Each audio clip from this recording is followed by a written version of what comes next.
Well, good evening everybody and welcome back to the F1 Creator Series. It's another Saturday evening and it's another time for our creators to go racing at a mystery circuit, or at least mystery to them over the course of the week. My name's Tom Knight and alongside me in the box once again, after a couple of weeks break, is the amazing Tom Wilkinson. Tom, how are you? I'm delighted that we're back on full with Tom squared. That's the biggest props we can give to everybody. Looking forward to this though. People won't have had a lot of preparation for this track. Going to China for the first time in a couple of seasons, so it could be a very interesting one to see how that pans out. Certainly could do indeed, and obviously the general overarching rules, soft tyres still being outlawed in the Creator Series, and that in itself is going to throw a little bit of chaos in amongst the mix. And what also will throw a little bit of chaos in amongst the mix is, well, let's just say a few reservists stepping in this afternoon. Plentiful, yes. We've got, I think, almost 50-50 split. No, 13 and 7. So coming in, we've got Formula Kai and Formula Kareem getting in the Williams cars. We've got Sert Dogan, F1 Scots back in the McLaren, Sert Dogan in the Alpine, by the way, Blackmere T. George and Ricky 03 in the Haas. And they are replacing some very big names. No Maraki this week, no Curbs, no Safso, no Tom, no Punju, no Dale, and no Dragonflies. A lot of big names missing out this week, and we've already got a question in the chat. What time does the race start? Well, it should be racing. Well, we should be starting in about 45 minutes. We have a full qualifying session, which is our standard here in the Creator Series, but that qualifying session should be starting in the next 5 or so minutes. We're just waiting for everybody to get themselves into the lobby, and hopefully it won't be long before that happens, but I am assured that, well, I think there's been a bit of, let's just say, topsy-turviness when it comes to a last-minute incident over on iRacing. Yes, I mean, are we going to go through that? I'd imagine people have managed to be filled in on what went on, but not the best bit of work from Tim at Marlick we've ever seen. I think that's the best way to put it. No, I think quite a few disgruntled faces, disgruntled names, all trying to willingly get back into the Creator Series, at least for this afternoon. Of course, a couple of them still being able to race. Their race times weren't set for this particular time period. But obviously people like Yoret, who were racing during this time, I think willingly trying to hop back in. What we haven't gone through is the wild card for this week, of which there is none. It's just a standard race around China, 56 laps for our drivers to try and contend with. And, well, I think the weather might come into its own wild card today. Yes, that could throw quite a spanner in the works. We wouldn't normally expect that many safety cars at a circuit like China. It's not a track that, you know, you're going to find the barriers at too often. Got a decent amount of runoff area and gravel. With a bit of rain involved, that could certainly spice things up. People obviously going back to a full qualifying session as well, which we haven't had for a couple of weeks. So a little bit more time to try and get in the groove. Yeah, very much so. It's that opportunity to get themselves set up and ready. Of course, still no hard tyres. They will have to be careful just how many runs they're going to go for, of course, because that number of soft and medium becoming ever diminishing as we cross over the Grand Prix. The softs, I've been told, well, more like ice skates at this circuit. They will do you for probably a couple of corners. Anything further than that, I don't think they're going to be much use on a Grand Prix circuit. And we'll see how our drivers are going to contend. But I think maybe a 2, maybe even a 3 or 4 stop is the strategy for this afternoon. It's all up in the air. This is one of the circuits where tyre wear is absolutely atrocious, putting so much load through the middle sector. You've got the horrible snail section to begin the lap as well through 1, 2, 3 and 4. And then you've got a similar sequence of corners, 11, 12 and 13. So those front tyres are going to be absolutely cooked if they are on the soft tyres. Maybe 5 or 6 laps in, they're going to have to be careful of temperatures if it, of course, is actually dry. Well, of course, yeah, we didn't mention that. If it does end up raining, at least for some degree, they won't be forced to use the soft or the medium tyres in those stints. I think we are expecting heavy rain at China, at least some description of the full wet tyres, which, of course, we don't get to see that often in real life F1 at the moment. Obviously, if you think back to Brazil, it was mainly even intermediates when we got running once again, and as soon as the full wets came out, there was talks of red flags and all of that malarkey, and, well, it's a very rare outing nowadays for the full wet tyre. Yeah, we did see them to varying levels of effectiveness last week in the Creator Series at Brazil. Obviously, it was a wet start to that 71-lap race. Tim at Marduk starting from the back because we had a reverse grid feature race. got all the way up to P1 in 7 laps on the wet compound tyres. But then as it started to dry out, the drivers that started on the Inters, Alex Gill and El Guri, pushed that McLaren down the order. And it was the reigning champion who came through to pick up his first victory of what has been a difficult title defence. Yeah, it certainly has been. It has been a little bit choppy and changey in terms of that championship battle so far. And obviously, we're only a certain proportion in towards the season. There's still a few races to go after this afternoon. I think we've still got, let's try and count them in my head. I think 5 more Grand Prix to go, including Vegas, Qatar, Abu Dhabi, and of course our season finale being the Mystery Grand Prix. It will be an interesting one for our drivers to try and have to contend with. People are asking for no Ben. According to my standings, we have got Ben racing. Yeah, unless something has changed very recently, Ben is signed in and should be. He is in the lobby. Part. He is in the lobby. Yeah, so he should be here. So if you're a Team at Marduk fan, don't be worried. The championship leader is here, and his championship lead, it has to be said, is pretty sizable. He had a difficult week last time out in Brazil, despite being very quick in qualifying. Finished on the podium. Had a few incidents, a few scrapes and a few skirmishes along the way, but did manage to extend his championship lead over Meraki, who isn't here this week, and Nogueira, both of whom had difficult weekends. They certainly did. Not the weekend to remember in Brazil that I think a lot of drivers were particularly hoping for. Of course, if you want to check out the standings and how they line up at the moment, !standings in the chat. And if you want to come get involved, voice all or any of your opinions, !Discord, come get involved. And of course, you can join in with some of the others in the fan zone. That is normally quite active on a Saturday afternoon, but I can confirm Alex Gillen, Team at Marduk, lining up for another championship battle. It's going to be interesting because I'm fairly sure we've seen these two make contact at China before. They've made contact at every circuit, haven't they? I think, if you were to create a bingo card, one of your bankers, the one that won't fail, will be Team at Marduk and Alex Gillen coming to blows at some point in the 56-lap race. Yeah, it seems like a very small amount of laps in grand reality. Probably not far off some of our other larger circuits. If you think to Spa, 44 laps. Obviously, you've got the flip side, 70, 72 at Brazil. You've got Monaco with an almighty amount of laps. We're kind of in that middle zone this afternoon where we don't have a necessarily long track, but it feels relatively short. Once you're through the first couple of sectors, you've got that almighty long straight down towards the hairpin corner. And that is where I think our drivers will go for the majority of our overtakes here. Yeah, definitely. I think that could be the favoured overtaking spot. Turn 1 could be an interesting one, though, as well. Very satisfying if you can hang it around the outside of someone and maybe put some manners on one of your rivals, let's say. Question in the chat, is it a sprint? Not a stupid question at all. It is not a sprint. We are back to the standard format, Q1, Q2, Q3, and then the full 56-lap race. Yeah, fun fact, I think our next sprint out, let me try and find this on our board. I don't think there are any more sprints to finish off the season. We only had 2, Singapore and Mexico were the only 2 confirmed sprints, unless we see that potentially come in as a wild card later in the season. But as far as I'm aware, every single race now will be our standard format. It'll be a full qualifying session and then a full 100% race. And I think we are ready to go racing. We got the countdown on for our drivers. 19 in the lobby at the moment. Matty D is having his mid-afternoon nap and nobody's woken him up quite yet. So I'm sure we will see him at some point this afternoon. Yeah, Alex Gillen's teammate going to try and get in as soon as possible. And have we had an update potentially from Matty? No, it's not. You're at Van Geffen. We could be having 20, and it might not be Matty. We'll watch that space because we could have a late driver transfer coming in. Well, I'd argue a suitable driver replacement there. You're at Van Geffen, of course.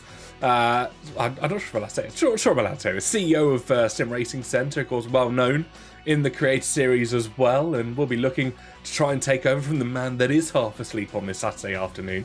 We've had no confirmation of where Matty D is at the moment, but as soon as we have any update on that situation, we will let you know as quick as possible. We've got a brief countdown, at least on my screen, and then we will go across and show you how the weather is looking over in China. Maybe we need to put out some missing people or missing person pictures on some lampposts or something to see where Matty is. Where is he? If anybody can fill us in, that'll be ideal. I can confirm it does look rather damp here in China. And let's give the people at home something to have a look at too. And there we go. A fair bit of rain falling in Shanghai. Yeah, a little bit moist. Some might say, which is going to throw a little bit of a jeopardy into it. Two McLarens in there, F1 Scott and Tim McMardock. Scott been very quick when he's jumped in this season, had some eye-catching performances in F1, maybe just on the game in general in F1 24, was second in a qualifying session in Mexico, I believe, in the previous season. So F1 Scott, watch out for the Scotsman. Yeah, keep an eye on how he goes. Why are there 19 drivers, not 20? Matty D has taken his afternoon nap and not woken up quite yet. We are hopefully going to have 20 in racing. If anybody wants to go into Yoric's chat and bug him until he comes race, I believe he's cooking dinner right now after having a bit of an aborted iRacing stream. I'm sure he'll hop in. But we have got drivers starting to leave the pit boxes already, and it will be the man from down under that takes us away at a very damp Shanghai. Questions as to whether the championship leader is joining us. We can confirm he is out on track, the Papaya McLaren car, taking it through the snail section for the first time on the intermediate tyres. No sign of the blue stripe wet compound tyres. Just very fine rain at the moment, but definitely enough to see them on the intermediate tyres. And he'll be looking to try and get another pole position. Now, this might throw up a couple of questions at home, of course. Intermediate fastest lap is a thing that will normally happen in this Q1 session, and obviously you normally, under typical dry circumstances, have 6 minutes to get the fastest lap time you can possibly do on the intermediate tyres. Now, I'm fairly sure nothing changes in that regard. You still have 6 minutes to go for it on intermediates. Yeah, I'm of the same opinion. Tim McMardock getting out early. A lot of drivers staying in the pits though, so maybe they're thinking it goes for longer in the session or just wanting to save a set of the intermediate tyres. If it is wet for the race, which the drivers will know, we don't necessarily know. Alex Gillen on the wet compound tyres there is just selected second on the timing charts. The Kick Sauber still in the pits, but yeah, you don't get a lot of the intermediate and wet compound tyres. So if we are going to have a wet race, you're going to want to treat those like gold dust. You certainly are. I think if memory serves me correctly, 3 of each compound for the race weekend. It's an almighty, well, it's a few, not many tyres at your disposal, of course. Quite possibly, a lot of drivers will end up using 3 compounds in a qualifying session alone, especially as we have not just a short qualifying, we've got Q1, 2 and 3. And if they want to use a fresh set in each of those sessions, that's 3 compounds by itself. Yeah, I imagine some of the top guys will definitely be trying to get through this session on just the one set of intermediate tyres. Alex Gillen has gone out on the blue striped wet compound tyre, so maybe slightly wetter than we first imagined, although we cut to him absolutely perfectly, drifting his way out of turn number 4. Got an Aston Martin sat just in his wake, and yeah, definitely not wet enough for the full wet tyre. So Alex Gillen trying to save a set of the intermediate tyres early on in this session. Did he get a little bit of a love tap there from the Aston Martin?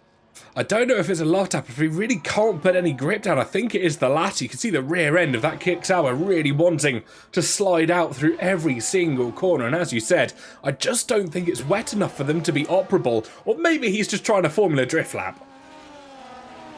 Potentially, and it looks like he's having a lot of fun, and this is a very Alex Gillen thing to do. I believe he may be starting from last place as well. He tried to start from last week, then realised that we had a reverse grid race, so would have been on pole. As he drifts his way, and there is contact. Was that damage for the Aston Martin? There's definitely some carbon fibre confetti coming up. No, it came off the Kick Sauber car, but yeah, I believe Alex Gillen will be doing a last to first.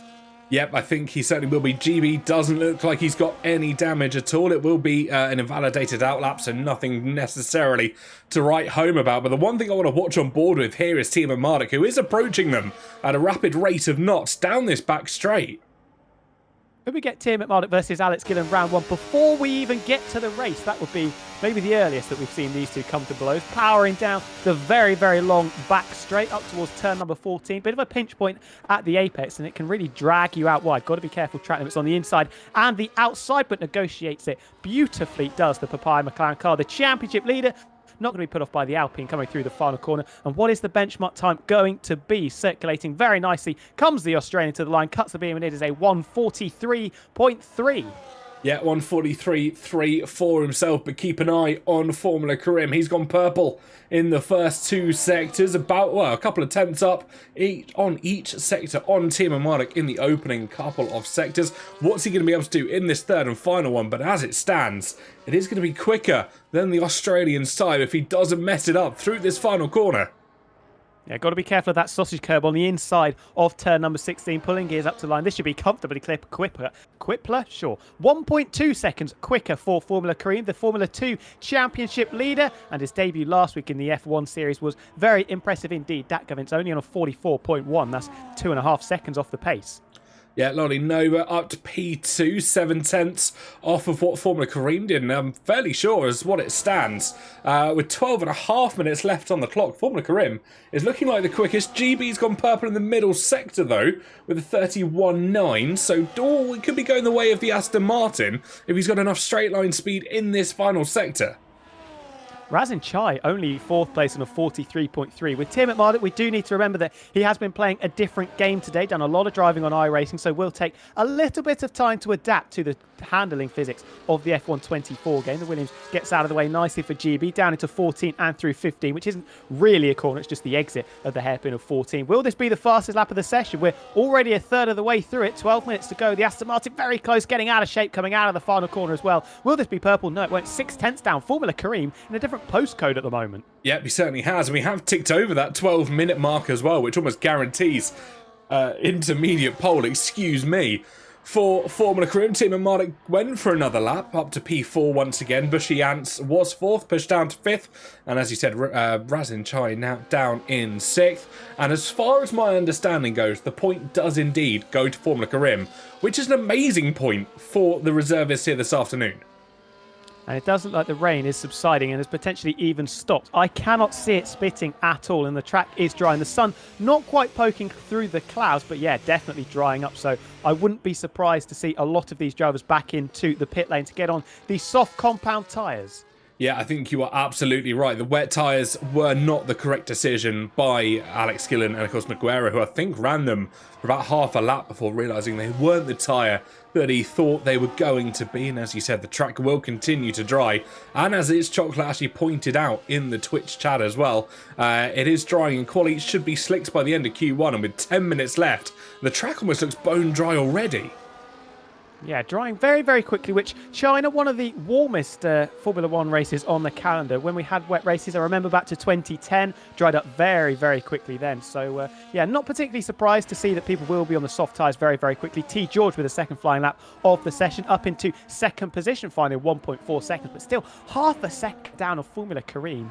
That is quite the benchmark laid down, even though it's on the intermediate tyres. Yeah, Vince also goes purple in the first sector. The Aston Martins, both partnerships actually at the moment going really well. GB goes purple middle sector. Now back to that guy Vince for a purple middle sector. The Aston Martins flying at the moment. I think that was Formula Kai's. The two Williams reservists going the fastest out of anybody at the moment. And those Williams, as you said, in a completely different postcode to anybody else. And F1 Scott up into third as well, so the track definitely drying as people start to get close and in some cases eclipse the time set by Formula Kareem, who has selected these soft compound tyres as he sat in the pits. We're halfway through this session already. It's gone very, very quickly, and Fratic up into 4th place, still out there on the green stripe intermediate tyres. What can the British racing green car of Dat Govins do approaching the final corner? Turn number 16, Willie Bale into the pits. No deciding to complete the lap and get back a time in. 13th at the moment on a 44.4. What is the improvement? It is fastest by 6/10 of a second, 41.4, but I think that'll get beaten very, very quickly as the track continues to dry. Yeah, don't forget, continuing to dry, and of course DRS will come to the aid of a few of our drivers in a brief moment. Yellow flags further round. That will be, I'm assuming, one of the Alpines just going slightly slowly. Is that Dogan? It would have been, yes. Just letting the V-Carb driver go through. And we haven't seen any antics from Hayden Gullis yet. I'm rather disappointed. Yeah, no laps in reverse thus far. Oh, as he drifts a little bit down into 14, so the track clearly a little bit slippery still, struggling to get the power down. It could be overheating slightly, trying to cool the tyres off when he dive into the pits. No, he is going to set his first lap of the session, but it's not going to be very competitive at all. We're in the 1 minute 50s with Hayden Gullis, 51.5. That is comfortably the slowest time. Yeah, well, I think we mentioned a couple of drivers potentially wanting to start from the back of the pack.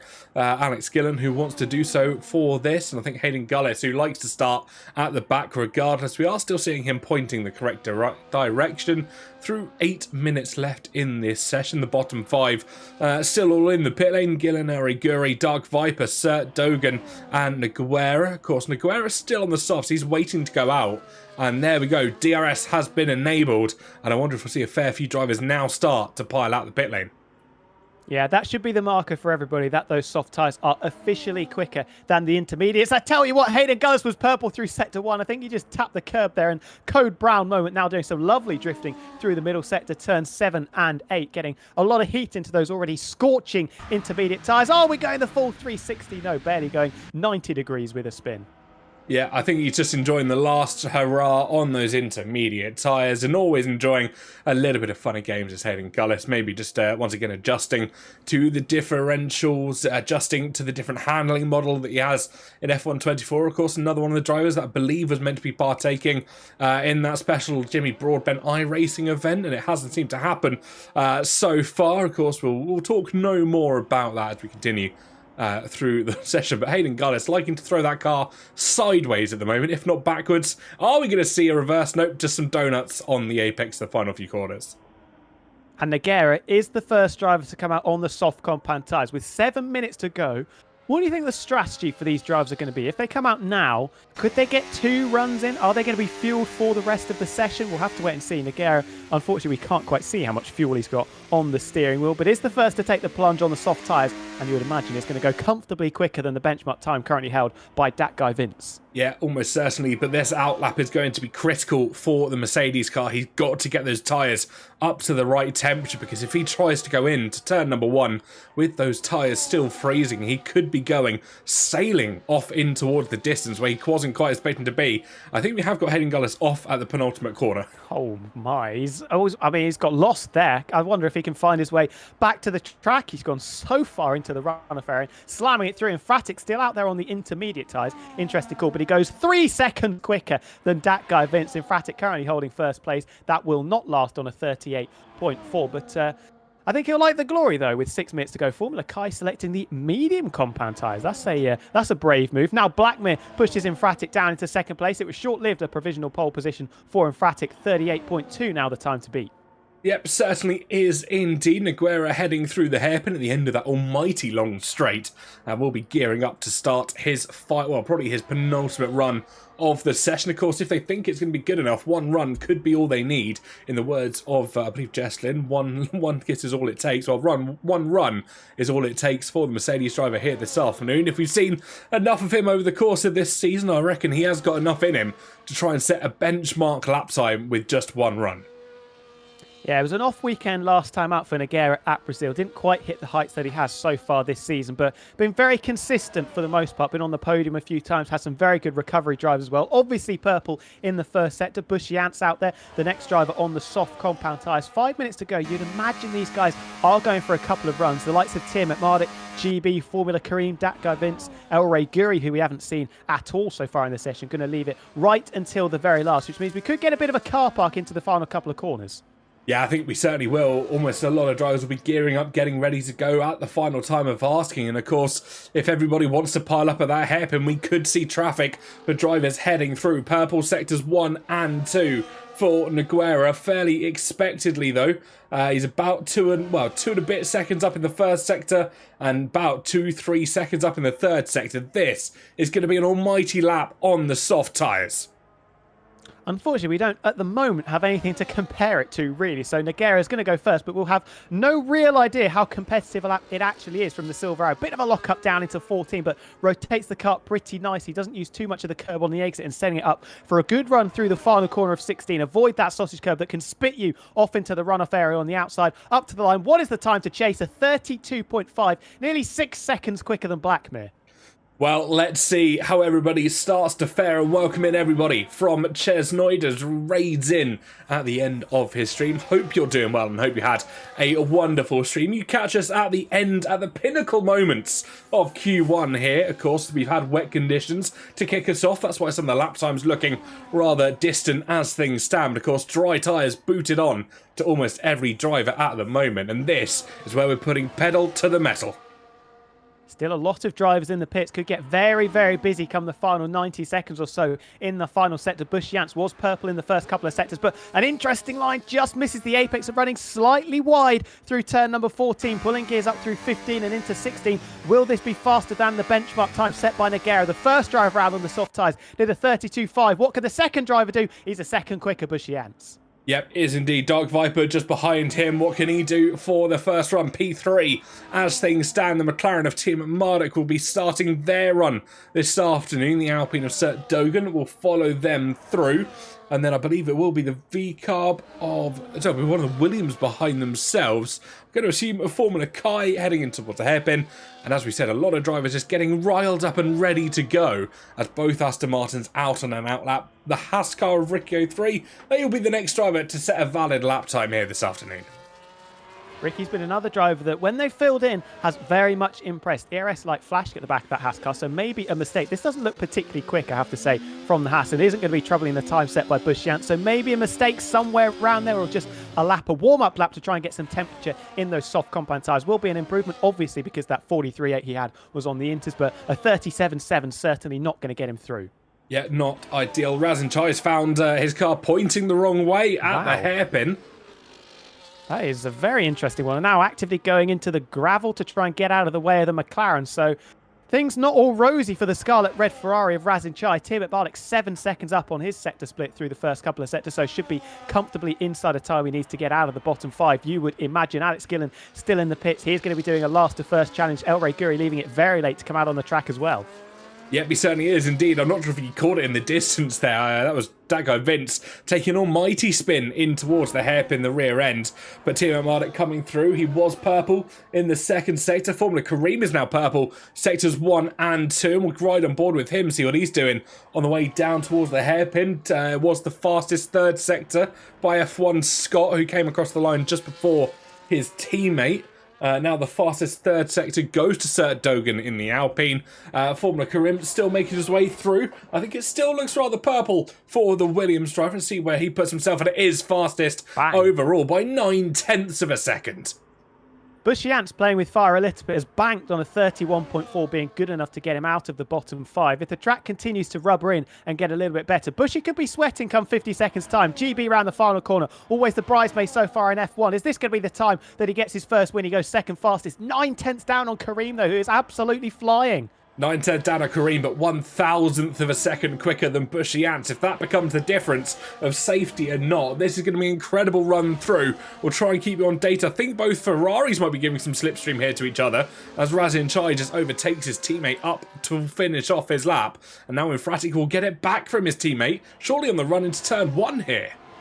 You would think so. This doesn't look massively quick from Razin coming out of the final corner, but it does go second fastest, just ahead of GB, so a good final sector. There is a McLaren coming around as well, potentially to start another flying lap. Which one is that? I think that is F1 Scott, who is going to be going again. Currently holding 6th position, so may, or obviously doesn't think he's safe. I don't think he does. I think anybody knows if they're safe at the moment, maybe apart from Bushy Ants. No one else will get an opportunity to start a hot lap, though, so this is do or die now. Dat guy Vince P8, but I don't think that's going to be safety quite yet, as everybody else will continue to improve. Mercedes coming around the corner, that will be Dark Viper. Massive wobble through the final corner. Can he improve? No, P11 is where he will stay, diving into the pit lane to Sir Dogan. He's not going to go faster. Timo Marduk through the final corner. He's not going quicker. 18 seconds off his delta. Behind him, one of the Red Bulls.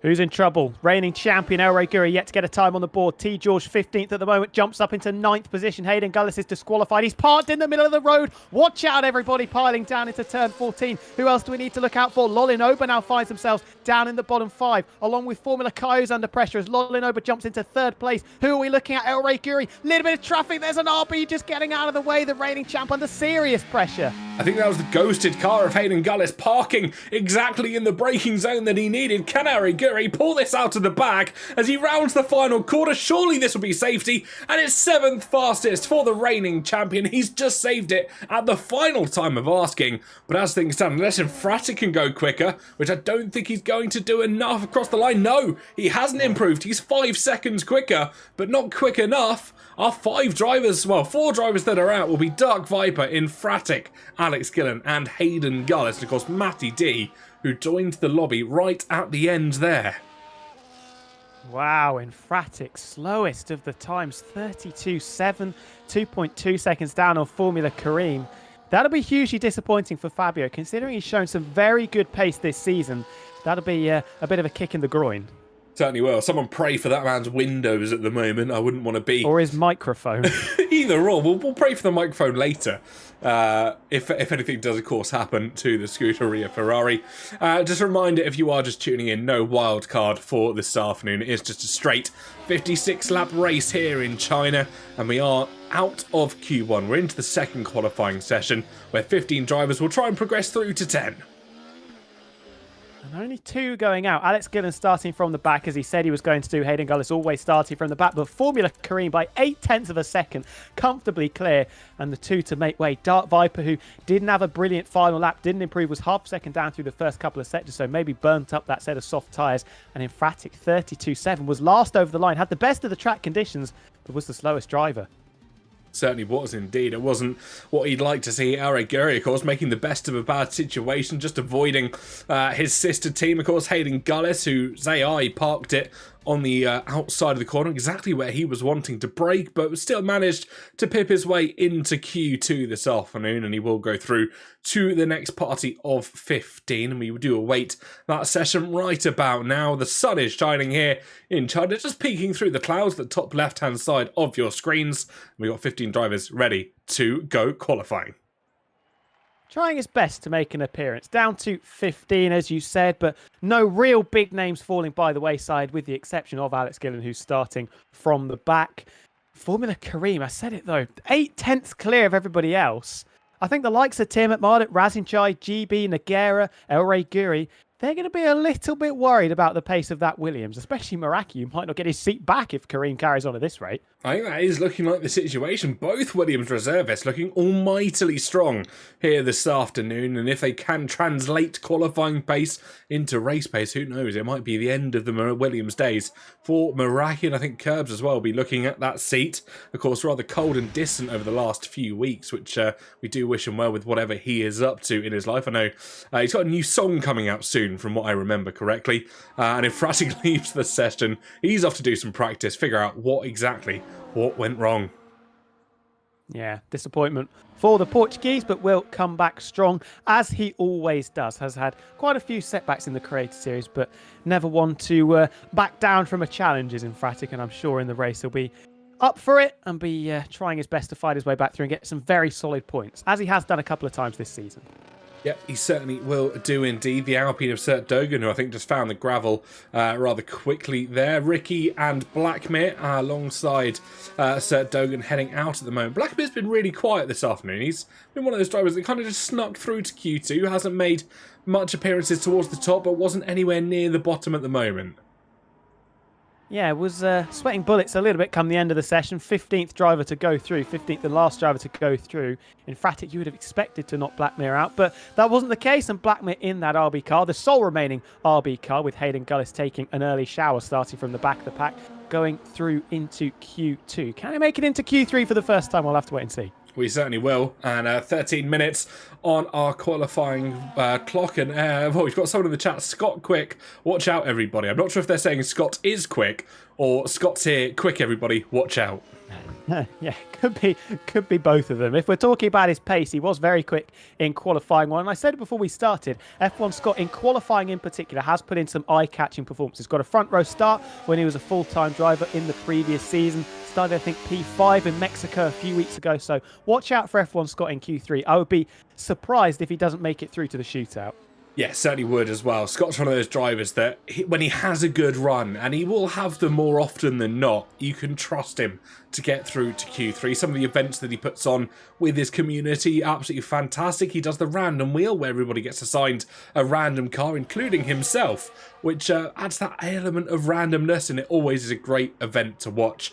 And it's one thing I always love shouting out, what the creators are up to and what events they're running with their community, especially if people are wanting to discover more people to watch.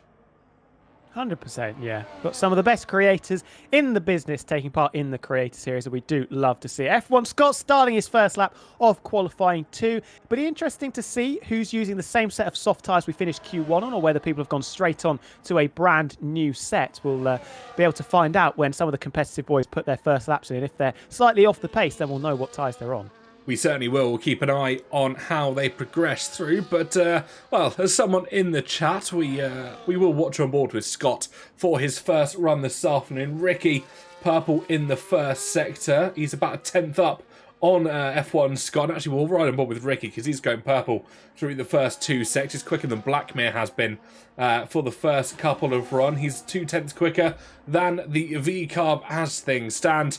The man with 72 setups. 7,200. That's just been corrected to. That's quite a lot. That is quite a lot. Scott really putting in the hard yards, or maybe just taking them from somewhere else. Blackmere, the fastest time at the moment, 33.0, 3/10 clear of the Alpine of Sert Dogan. But Ricky was purple in the first sector, purple in the middle sector. Will he make it a hat-trick of fastest sectors and then put himself into first place? Is it a 32? No, it's a 31.9. Very impressive lap. Yep, 31.9 for the Haas car. Bushiance was purple sector 1. Can he try and convert that into 2 more purple sectors? We'll keep an eye on the man that made his return to the Creator Series at the start of round number 1. So good, as always, to see Bushiance back racing after a very long time away. And I don't think anyone's ever disappointed to see him on track. No, I've just seen that Tim McBardock, who's currently in the pits, isn't actually at his setup. So maybe taking a quick nervous wee trip, as he likes to call it. But we'll see how that goes. GB, obviously on the old set of tyres, because he's a second down on Ricky 03. And F1 Scott, only a 33.1 as well. Yep, he certainly is. Purple middle sector for Bushiance as we ride on board. Naguera looking about 3 or 4 tenths a sector off of the fastest times being set at the moment. So that surely has to be a set of the old tyres. Bushiance goes second fastest. Wasn't quite enough in the third and final sector. Maybe a couple of mistakes through that elongated right-hand turn. But as things stand, it will be good enough to see him through. The Aston Martin of Taco Vince, I think, coming through the final couple of corners. Now, can they go up and join their teammate towards the rafters of this session? Hopefully, pulling gears up to the line, chasing down the beam. What is it for Datka Vince? Wow, only a 33.1. These used set of soft compound tyres that everyone's clearly on. Naguera 32.7. I think only the top 2 with those lap times would have actually got out of Q1. So the tyre wear absolutely killer for a lot of these drivers, and they are going to have to put a brand new set of tyres on if they want to make it through to qualifying 3. Super Kareem, purple in the middle sector, was fastest in Q1. Will he be fastest in Q2? Yeah, that is going to be his ambition. See if he can pip out another fastest lap time. As always, both Williams absolutely flying through the course of these qualifying sessions. I think there might be some upgrades from the team from Grove. Maybe someone's put a rocket ship on the back of that Williams car. Maybe the jet-powered engine just sneaking in there for that long back straight. But I'm sure at the moment a lot of that will have to do with drivers. Formula Karim and Formula Kai. Formula Squared, if you will, in the Williams this weekend. And it is quickest for the Williams driver, 31.717, and that is a 10.5 quicker than Ricky at the moment. It is 8/10 down on his Q1 time, though, as Bushiance is 4th. Somebody has just jumped up. His Lolinover into 3rd place, my apologies, onto a 32.3 Formula Kai. The twin Williams starting their first lap of the session as Bushiance returning to the pits to get on a fresh set of boots, those tyres. Well past their best. GB only 7th. Not a particularly quick used tyre lap for the Aston Martin driver, who is still searching for their first win in the Creator Series. Come oh so close in the past few weeks. Probably should have won it last week in Brazil, but a disconnection in the business stages of the race, lost in 5 seconds and ended up finishing just 8/10 off the ultimate winner. I think, unfortunately, we've said that kind of week after week for GB at the moment. Of course, he should have had that win in Canada. He could have been the hometown hero, but unfortunately, they saw their homebred man finish down. I think it was P4 or P3 in the end, and couldn't quite go his way. Of course, Mexico could have been his race, wasn't his race in the end. And as you said, I think a little while ago, it seems to be GB68 forever the bridesmaid. Portimao as well was another one. He came home in 3rd place, but was very much probably the quickest driver when we had that cockpit cam enforced wildcard. Formula Kai in the game, it says it was purple in the middle sector. We have to take that with a little bit of a pinch of salt because purple. It is not. Oh, it is purple. So Formula Kai, that Williams is looking very, very speedy indeed as the Haas pulls onto the grass to get out of the way. Is this going to be the fastest lap of the session? Maybe these are the new tyres. We'll have to wait and see. I think you might be right. It was a quick first sector as well. It was low 24s, and that is around what the purple first sector was.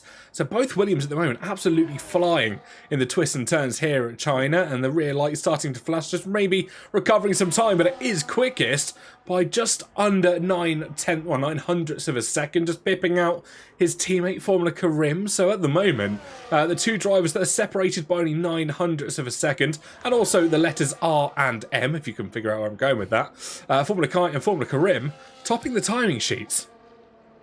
Yeah, good day so far if you're driving a Williams or if you're driving a Haas 2x2 at the sharp end. Here is the reigning champion coming up through the middle sector into turns number 11 and 12. First win of the season. Last time out, we'll be looking to carry on that momentum from Brazil, though did get involved in a couple of incidents, notably with Tiermet Malik, which had a few people scratching their heads as to whether that was a bit of a miscommunication going on between the two box office drivers that usually run into each other in a Creator Series race. Powering down into turn 14, Kanao Guri upset the two Williams going on at the top of the timing charts. At the moment, it is looking likely. Yellow flag's further back. I think one of the Alpines just slowing down, but it is purple. 1 and 2 for our reigning champion. Guri rounds the final corner now, and it will be a dart up towards the line. Can he pip out a 1:31.6? No, it's not quick enough in the third sector. He slots in to P3, splits the Williams and the Haas cars, and he will have to wait and go at least one more time if he wants to try and be the fastest in this Q2 session. This is boding well for the race, though. Very, very close right at the sharp end, and we haven't had competitive times from Razin Chai or from Tiermet Marduk or from Nagera or from GB68, so hold on to your horses, everybody. This could be very, very interesting come 5 minutes' time. Razin Chai powering down the back straight up towards turn number 15, and that beautiful scarlet red Scuderia Ferrari car. How's he attacked this corner? We saw him have a little bit of a whoopsie here in Q1 on his first lap on the soft compound tyres, manages to negotiate it absolutely beautifully. Tiny little snap on the exit, but matters not, and coming up through the final corner. Will this be enough to get Razin Chai up towards the sharp end? Just using a little bit of that curb on the exit. Is it a 31? No, 32.2. That's going to be a little bit concerning. Yeah, I think he lost 3 or 4 tenths in that final sector alone. He was 3.5, 4 tenths down through the first and second combined. I think that's where it's all gone wrong in that third and final. Maybe that elongated right-hander catching a few drivers out. Maybe the extra straight line speed hasn't gone the way of a few of our drivers. Of course, if you're running a higher downforce setup, you'll benefit from it in the first couple of sectors, as Razin Chai takes a rather creative racing line here this afternoon. But as I said, if you're running a better downforce for the first couple of sectors, you're really throwing crucial time away along the third and down that long back straight. Definitely, yeah. Elray Guri third, Tiermet Marduk starting their first lap of the session. I doubt Ben's going to return to the pit, so going to have to get it done on this set of tyres and this set of tyres only. I wonder if he's fueled maybe for a couple laps. Bit of traffic though in the middle set. We've got the Aston Martin in front. Not quite sure who it is, although GB's in the pit, so it must be that guy Vince, who is also on a flying lap. So Ben maybe looking to get a little bit of slipstream down the back straight, although it was a little bit messy coming through the turns 9 and 10 complex. Yeah, it was purple sector 1. He's only 8 hundredths of a second slower in the second sector. That guy Vince currently holds the purple middle sector, and of course that's the driver that stands just in front of him at the moment. It is going to be a charge down towards the line. I think, as you said, the slipstream here from the Aston Martin is going to be beneficial. He'll have an Alpine following him through as well. And that guy Vince will have given Tiermet Marduk maybe that extra straight line speed that he was hoping for.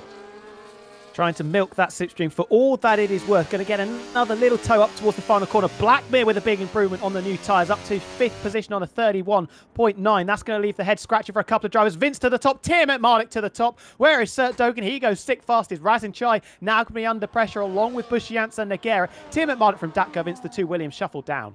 Interesting, nobody holds more than one purple sector at the moment. Tiermet Marduk fastest in the first sector. That guy Vince fastest in the second sector. Formula Kai still fastest in the third sector. Ooh, looking very evenly matched. A lot of our drivers. Elray Guri in 5th, still in the pits. Formula Karim in 4th, still in the pits. Formula Kai in 3rd, still in the pits. We were wondering whether Blackmere will be able to put on a show and get into Q3 for the first time. Well, he's given himself a shot, currently holding 8th place, but there are a hell of a lot of fast drivers behind that could bump him out of that position. Razin Chai wasn't quick on his first lap of the session, needs to go again on a brand new set of tyres. Still having GB in the pits as well. Nagera just coming out. Only 2.5 minutes left to go. Could see a little bit of a traffic jam in the final couple of corners again. Yeah, I wouldn't be surprised if we do see that. Where I think if we get down to Q3 in this sort of time frame, maybe not expecting that much of a car park, because you can have the opportunity to slow down on that long back straight. You don't have to take the hairpin at full speed like we see in a couple of other tracks. That's where we see drivers maybe going a little bit slowly, maybe trying to push more into the final couple of corners, because it will help with that extra lap time. But here at China, you can't afford to go into the hairpin at full speed, and this is where the car park will start to take place down that back straight. Sport Platinum, just to answer your question, Matty D is in the lobby. He will be racing this afternoon, but of course he joined just a little bit too late to qualify, unfortunately. We have a couple of drivers that are chancing it here. Formula Kareem staying in the pits. El Rey Guri is just leaving the pits, but he's only left himself a minute 20 to try and get round. So El Rey is not going to be setting another time in the session either. Sert Dogan has bailed as well, so he is in 6th at the moment. That's the best it's going to get on a 31.9. That is the time that a lot of drivers have to chase. His teammate was pretty quick through the first sector. Yep, he was indeed. We're keeping an eye on Bushy Ants here down in P11, trying to make his way through the grid, and he has a lot of traffic heading into the long right-hander, but he will get the benefit of the slipstream down towards the hairpin corners. I think we saw that was the Williams car going off into the grass and gravel. Making a lovely effort to get out of the way. Sert Dogan is done. Formula Kareem is done. Vince is done. Tim McMarlock is done. And El Rey Guri's done, using all the slipstream he could possibly get from the Ferrari. Nearly clattering into the back of Razin Chai was Bushy Ants, attacking the 14th turn. The hairpin up towards 15 and 16. F1 Scott to the top of the timing charts. That's going to open the eyes of a few drivers that aren't going to get a time in. What can Bushy Ants do round the final corner? Is this going to be right up there? Second fastest. Formula Kareem and El Rey Guri are going to be sweating now. They are indeed up towards the line. I think Eric Gurry just, I don't think he's going to be able to get a lap time in it. It's his teammate T. George just being able to start their final runs. We'll wait for that checkered flag to fly. It's an invalidated outlap. It's 2 seconds. It's not going to be enough. Eric Gurry will not be able to go again. Big trouble. Ricky yet to set a time. Razin, Lolinoba, Nagera, GBT, George as well. The reigning champion and Formula Kareem, the favourite coming out of Q1, could find themselves taking an early shower. Blackmere currently holding 10th place, going for it again in the only RB car remaining. Bit of a wobble through the final corner. Is that going to put him out of kilter? Remains 10th fastest, doesn't improve. Lolinoba finding a quarter of a second through the first couple of sectors. Can he jump up inside the top 10? The reigning F2 champion goes 3rd fastest. Yep, he does indeed. He's managed to secure safety at the moment. Can his teammate follow him through up towards the line? P5 could be enough to see him into safety. Naguera is a second and a half quicker through the sector purple in the second sector as well. Can he make his way through to the final qualifying session? Yes, he can. 3/10 quicker than anybody else at the moment. GB68 now with an almighty job to do to get out of Q2. This is do or die for the Welshman. El Rey Guri is going to fall by the wayside here, I'm sure of it. Razin Chai, T. George and GB to come. Here comes the Aston Martin round the final corner to kick El Rey Guri out of qualifying, and he does it by some distance as well. The reigning champion starting at best 11th, and now Formula Kareem could get knocked out by Razin Chai in the Scuderia Ferrari car. Formula Kai is going to improve to jump up to second. One Williams car is safe. Can T. George knock the other one out along with his teammate El Rey Guri and Formula Kareem both out of the session? Yeah, Razin Chai dives into the pit lane as well. He's not going to be able to go quicker, so Formula Kareem, El Rey Guri, Sert Dogan, Blackbit and Razin Chai all out in Q2 here. That Vince saved by 1.5 tenths of a second. But Formula Kareem, who's looked so quick over the last 2 qualifying sessions, oh my goodness, out at the second time of asking. Huge blunders for some very big names. Razin Chai must have made a mistake on his final flying lap, ending up 15th. El Rey Guri only 12th. Formula Kareem 11th. Wow. We've got a mixed up grid on our hands, especially with Alex Gillen starting at the back as well. We do indeed. I think a mixed grid, though, always provides some good opportunities for racing. Naguera, of course, being the fastest over the course of that session. But I think the Formula Kareem will be kicking himself at the thought of going out in Q2. He's looked so quick, and I think that might have been maybe a tyre-saving technique with Naguera from Formula Kai. GB, Scott, Bushy, Ant, Lolinoba, Tim and Marduk, Ricky, T. George, and that guy Vince will be making their way through. Karim, El Rey Guri, of course, last season's champion, Sert Dogan, Blackmere, and Razin Chai will be taking an early shower here this afternoon.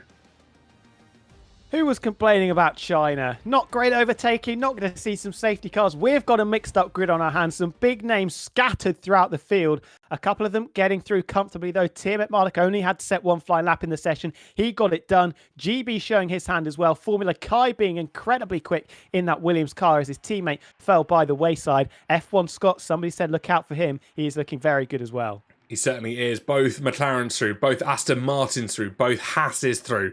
The only 3 teams with both of their drivers now secured in the top 10. Red Bull, Williams, Alpine and Mercedes will have to go it alone. And I wonder if we'll see any slipstream here between our team sharing drivers. Vince and GB, Ricky and Lonnie Noba and Tim Malik and F1 Scott could see some potential to having a friend in this session. Yeah, Tim McMurdoch probably going to try and rope the help of his team at F1 Scott to get him on to pole position, considering a decent chunk of his main championship rivals are starting down the order. And it is an Aston Martin first to leave the pit box. Is it that guy Vince or GB? We'll have to wait and see as they exit. Well, both Aston Martins coming out, along with what I think was the Mercedes of Nogueira. It is that guy Vince who's going to be first onto the circuit. Yep, it will be indeed. Both Aston Martins coming out at a rather staggered interval. GB, of course, being saved at the final time of asking. He will come out and potentially assist that guy Vince. Of course, the other driver out at the moment, Bushy Yance, who's looked very strong in his opening few runs here this afternoon. We'll see if he can try and get his way to the top of our timing boards. Ricky heads his way out, as will Lonnie Noba, as will one of the McLarens, and that is going to be Tim Malik. I reckon there could be 8 or 9 drivers out of the 10 we've got that will have a decent chance of getting pole position today. It is incredibly close between a lot of the contenders that we have remaining. You're going to be looking at the big names, the likes of Tim Malik, GB and Nogueira's, the dead set for pole position, but Bush Yance very quick, the 2 Haas is very quick, Vince very quick, F1 Scott, Formula Kai, and even T. George as well. I think 10 drivers could be in for this. I'm going to argue that this qualifying session could go absolutely any way. Every single driver on this leaderboard at the moment is possible of taking the top spot in Shanghai. And of course, let us know in the live chat not only where you're watching from, but of course who you're predicting for pole position here this afternoon. We'll see how he can fare. And just interestingly enough, we have had Mr. Dale in the chat, and of course his replacement, T. George, so far hasn't found a wall. Well done to George. Dale, we know you would have been in Q3 anyway. I think this was a track that Dale did very well on a few seasons ago, making it comfortably into Q3. So you've got some history here, Dale. Don't put yourself down like that, sir.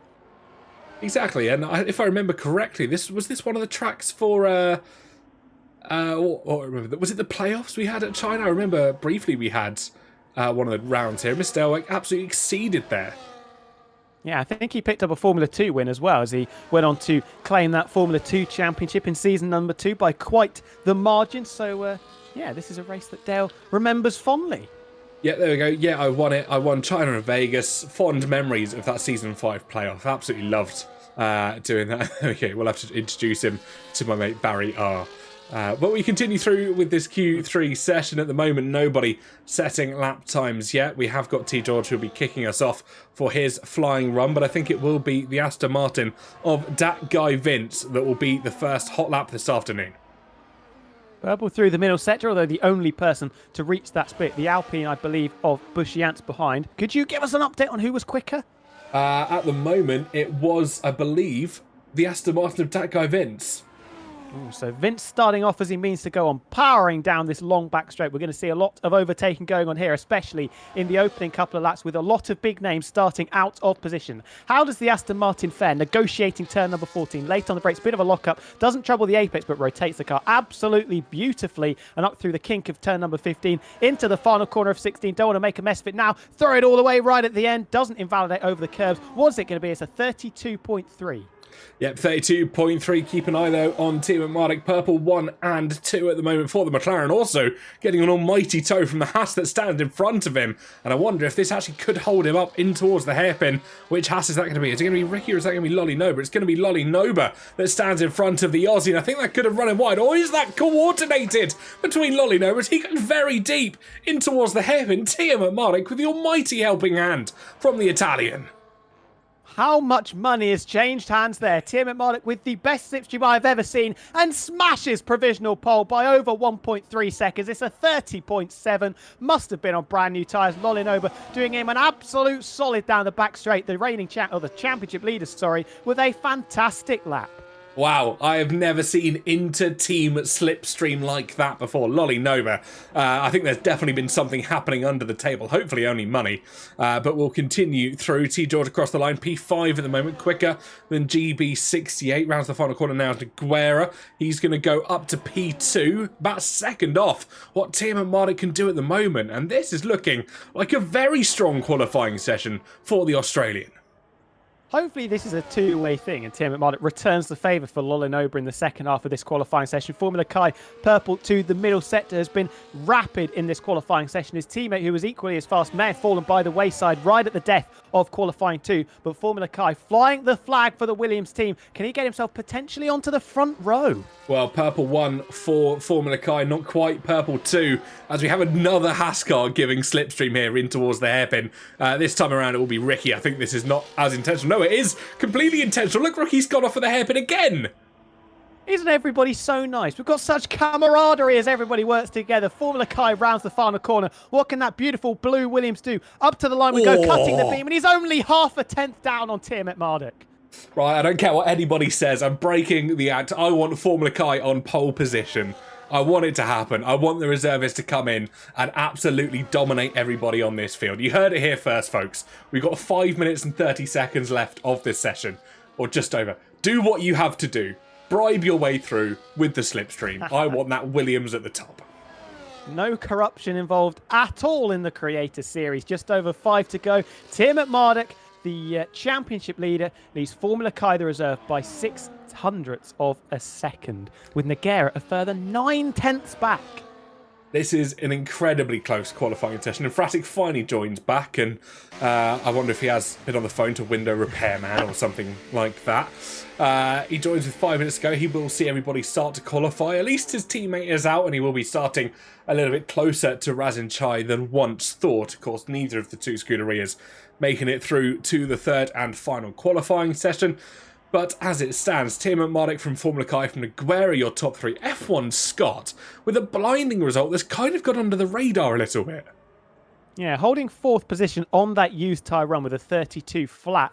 Competitive time from Scott, but like we said, he's very, very quick over one lap. Just struggles with consistency over a race distance. And there are some quick drivers yet to get a representative time on the board. GB will be licking his lips at the moment. But on a 32.6, that used tyre run, not very competitive at all.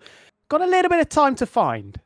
As does Lolinoba, who hasn't yet crossed that timing beam with a valid lap. And it'll be interesting to see what the Haas car does manage to pull out, or whether he is going to try and start down in 10th place. Everybody in the pit lane, you can see everybody just getting themselves set and ready here. No engineers beckoning cars out quite yet, as the Williams team just expect their driver in. This is more like what we see in some of the other leagues, maybe potentially PSGL or other like. Obviously, everybody's back in the pit lane, getting ready to go again. Normally, there's at least one driver out, breaking that agenda. Yeah, nobody's going to be out of sync, which means it could get a little bit messy in the closing stages. I've said it was going to get messy at the end of Q1. It didn't. I said it was going to get messy at the end of Q2, and it wasn't. So maybe 3 strikes and we're out if this doesn't go well either. But 3.5 to go. Tiermet Marduk and Formula Kai, probably the favourites to get pole. GB... we just haven't really seen the pace from GB. I think Nogueira will be able to get a lap in to at least match what Tiermet Marduk has done, but GB, he wasn't particularly close to the Aston Martin or the Mercedes in Q2. Has he got the time in his back pocket? We'll have to wait and see. Alex Gillen back in the session as well, so he's finished practicing and is ready to go as well.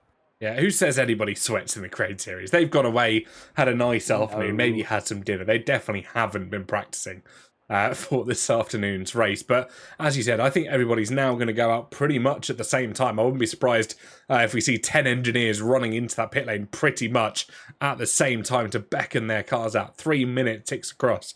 I think it will be about the 2.5 minute mark that we see drivers start to head out for their out laps, and everybody will go pretty much at once. But let us know in the live chat. This is your final opportunity to do so. Who's taking pole position here this afternoon? My bet is Formula Kai.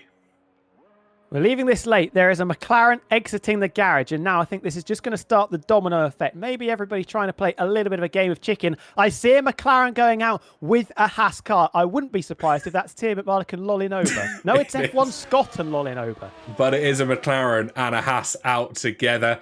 Local Cyanide 08 says, I want my boy Vince on pole. I mean, he's starting to P7 at the moment after the used tyre runs, so don't rule out anybody on this grid at the moment.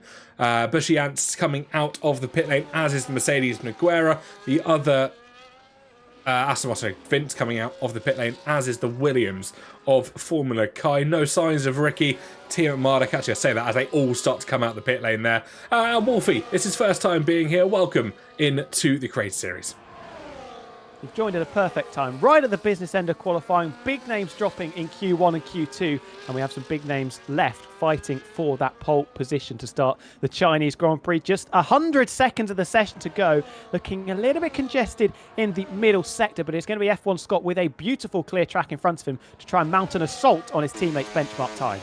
Now, I don't want to jinx anything here in this qualifying session, but it's looking rather overcast again.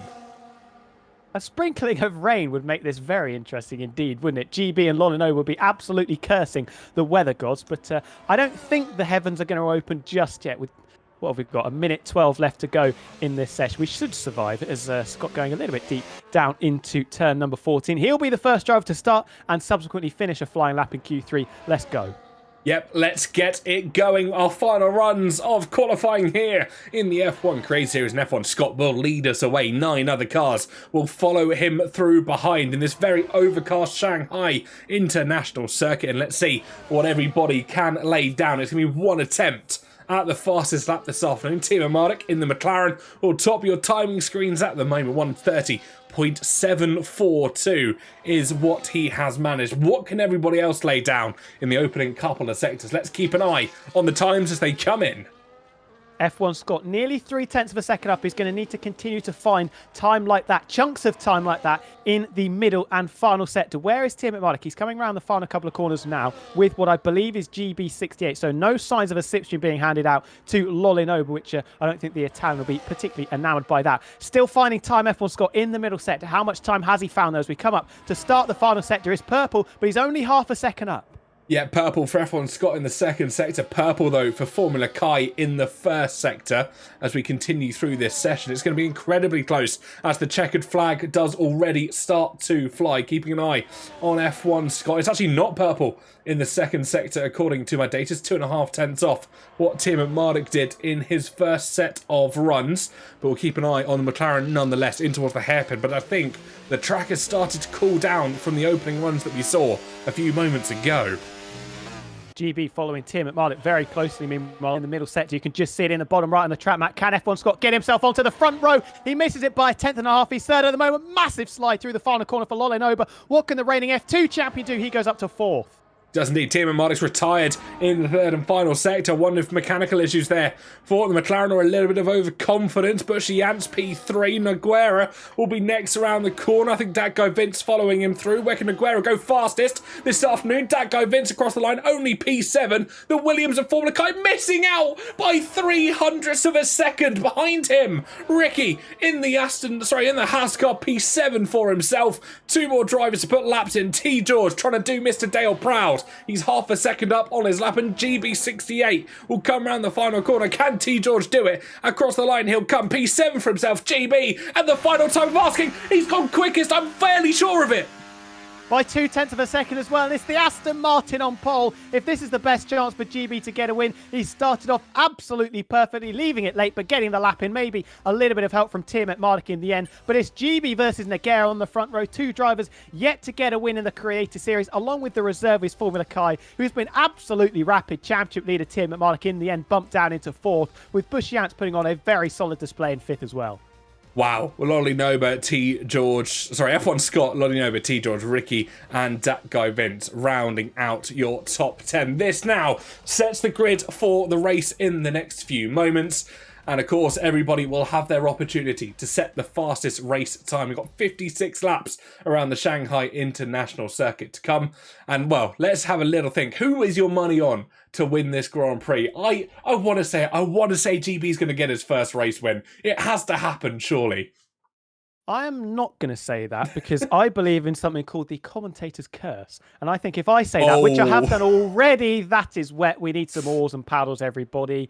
This could be interesting like last week. Remember the split that we had just a week ago in Brazil? Half the drivers were on the wet tyres, half the drivers were on the intermediate tyres. Will we see something similar? I don't know. But as for my prediction, do you know what? I'm going to go rogue. Formula Kai is going to win this race. I think Formula Kai seems to be a fairly valid bet at the moment. He's looked very strong in the opening stage of qualifying.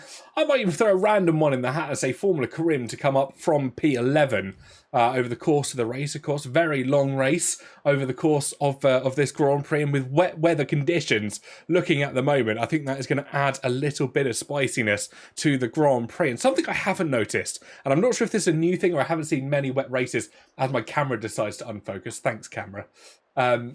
The reflections on the ground look so good. I'm going to go back to it and just have a look. Because look at the ground in the pit lane. The Rolex sign reflecting. This isn't me being a corporate shill, by the way. I'm genuinely impressed at how that looks for once. Looks beautiful, yeah. Probably tells us how wet it is, though, and it's absolutely bucketing it down. Those people on the stand right at the top, they're getting very wet indeed. I wonder if we're going to see everybody on the full wet tyres. It depends how long this rain is going to last for, but to me, that looks like you want to be on those blue stripe tyres. Yeah, I think you might be right, and we'll see what our drivers are capable of doing. I think the game might pause just for half a second. There we go, whilst I get my data up, and as soon as I know, I'll tell you how quick that rain is going to hold on for. I've got to let that update, unfortunately, but we have got our drivers on the grid. The formation lap returns here in the F1 Creator Series. We have about half an hour of this rain coming your way. But look at the spray already. You can't see anything behind. And let's check the tyres. It's a real split of the intermediates and wets.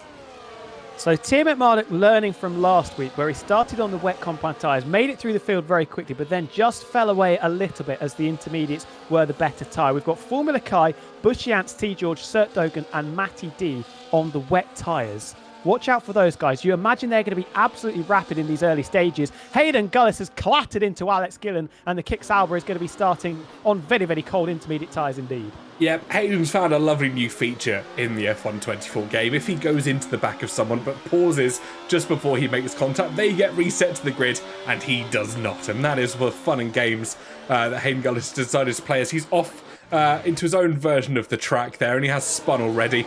I'm not sure if that was contact with someone else or if, there we go, has been reset, as has Formula Karim.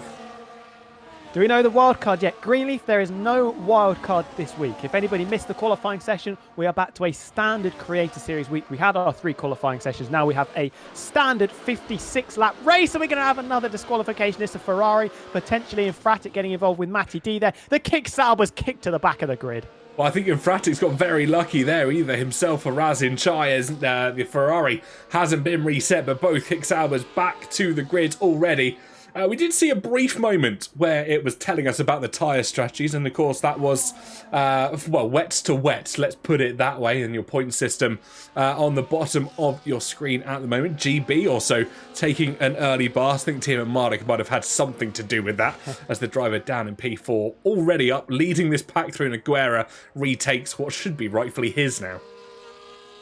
How many have we got? We've got 5 drivers on the grid, and I imagine we'll have a couple that fail to park sufficiently as well and end up going outside of their box, like Sergio Perez did a couple of weeks ago. No penalties for this, though. You just get reset and start slightly further back in your grid spot. Bit of a disadvantage, and you get some nice cold tyres to boot as well, but not too cataclysmic.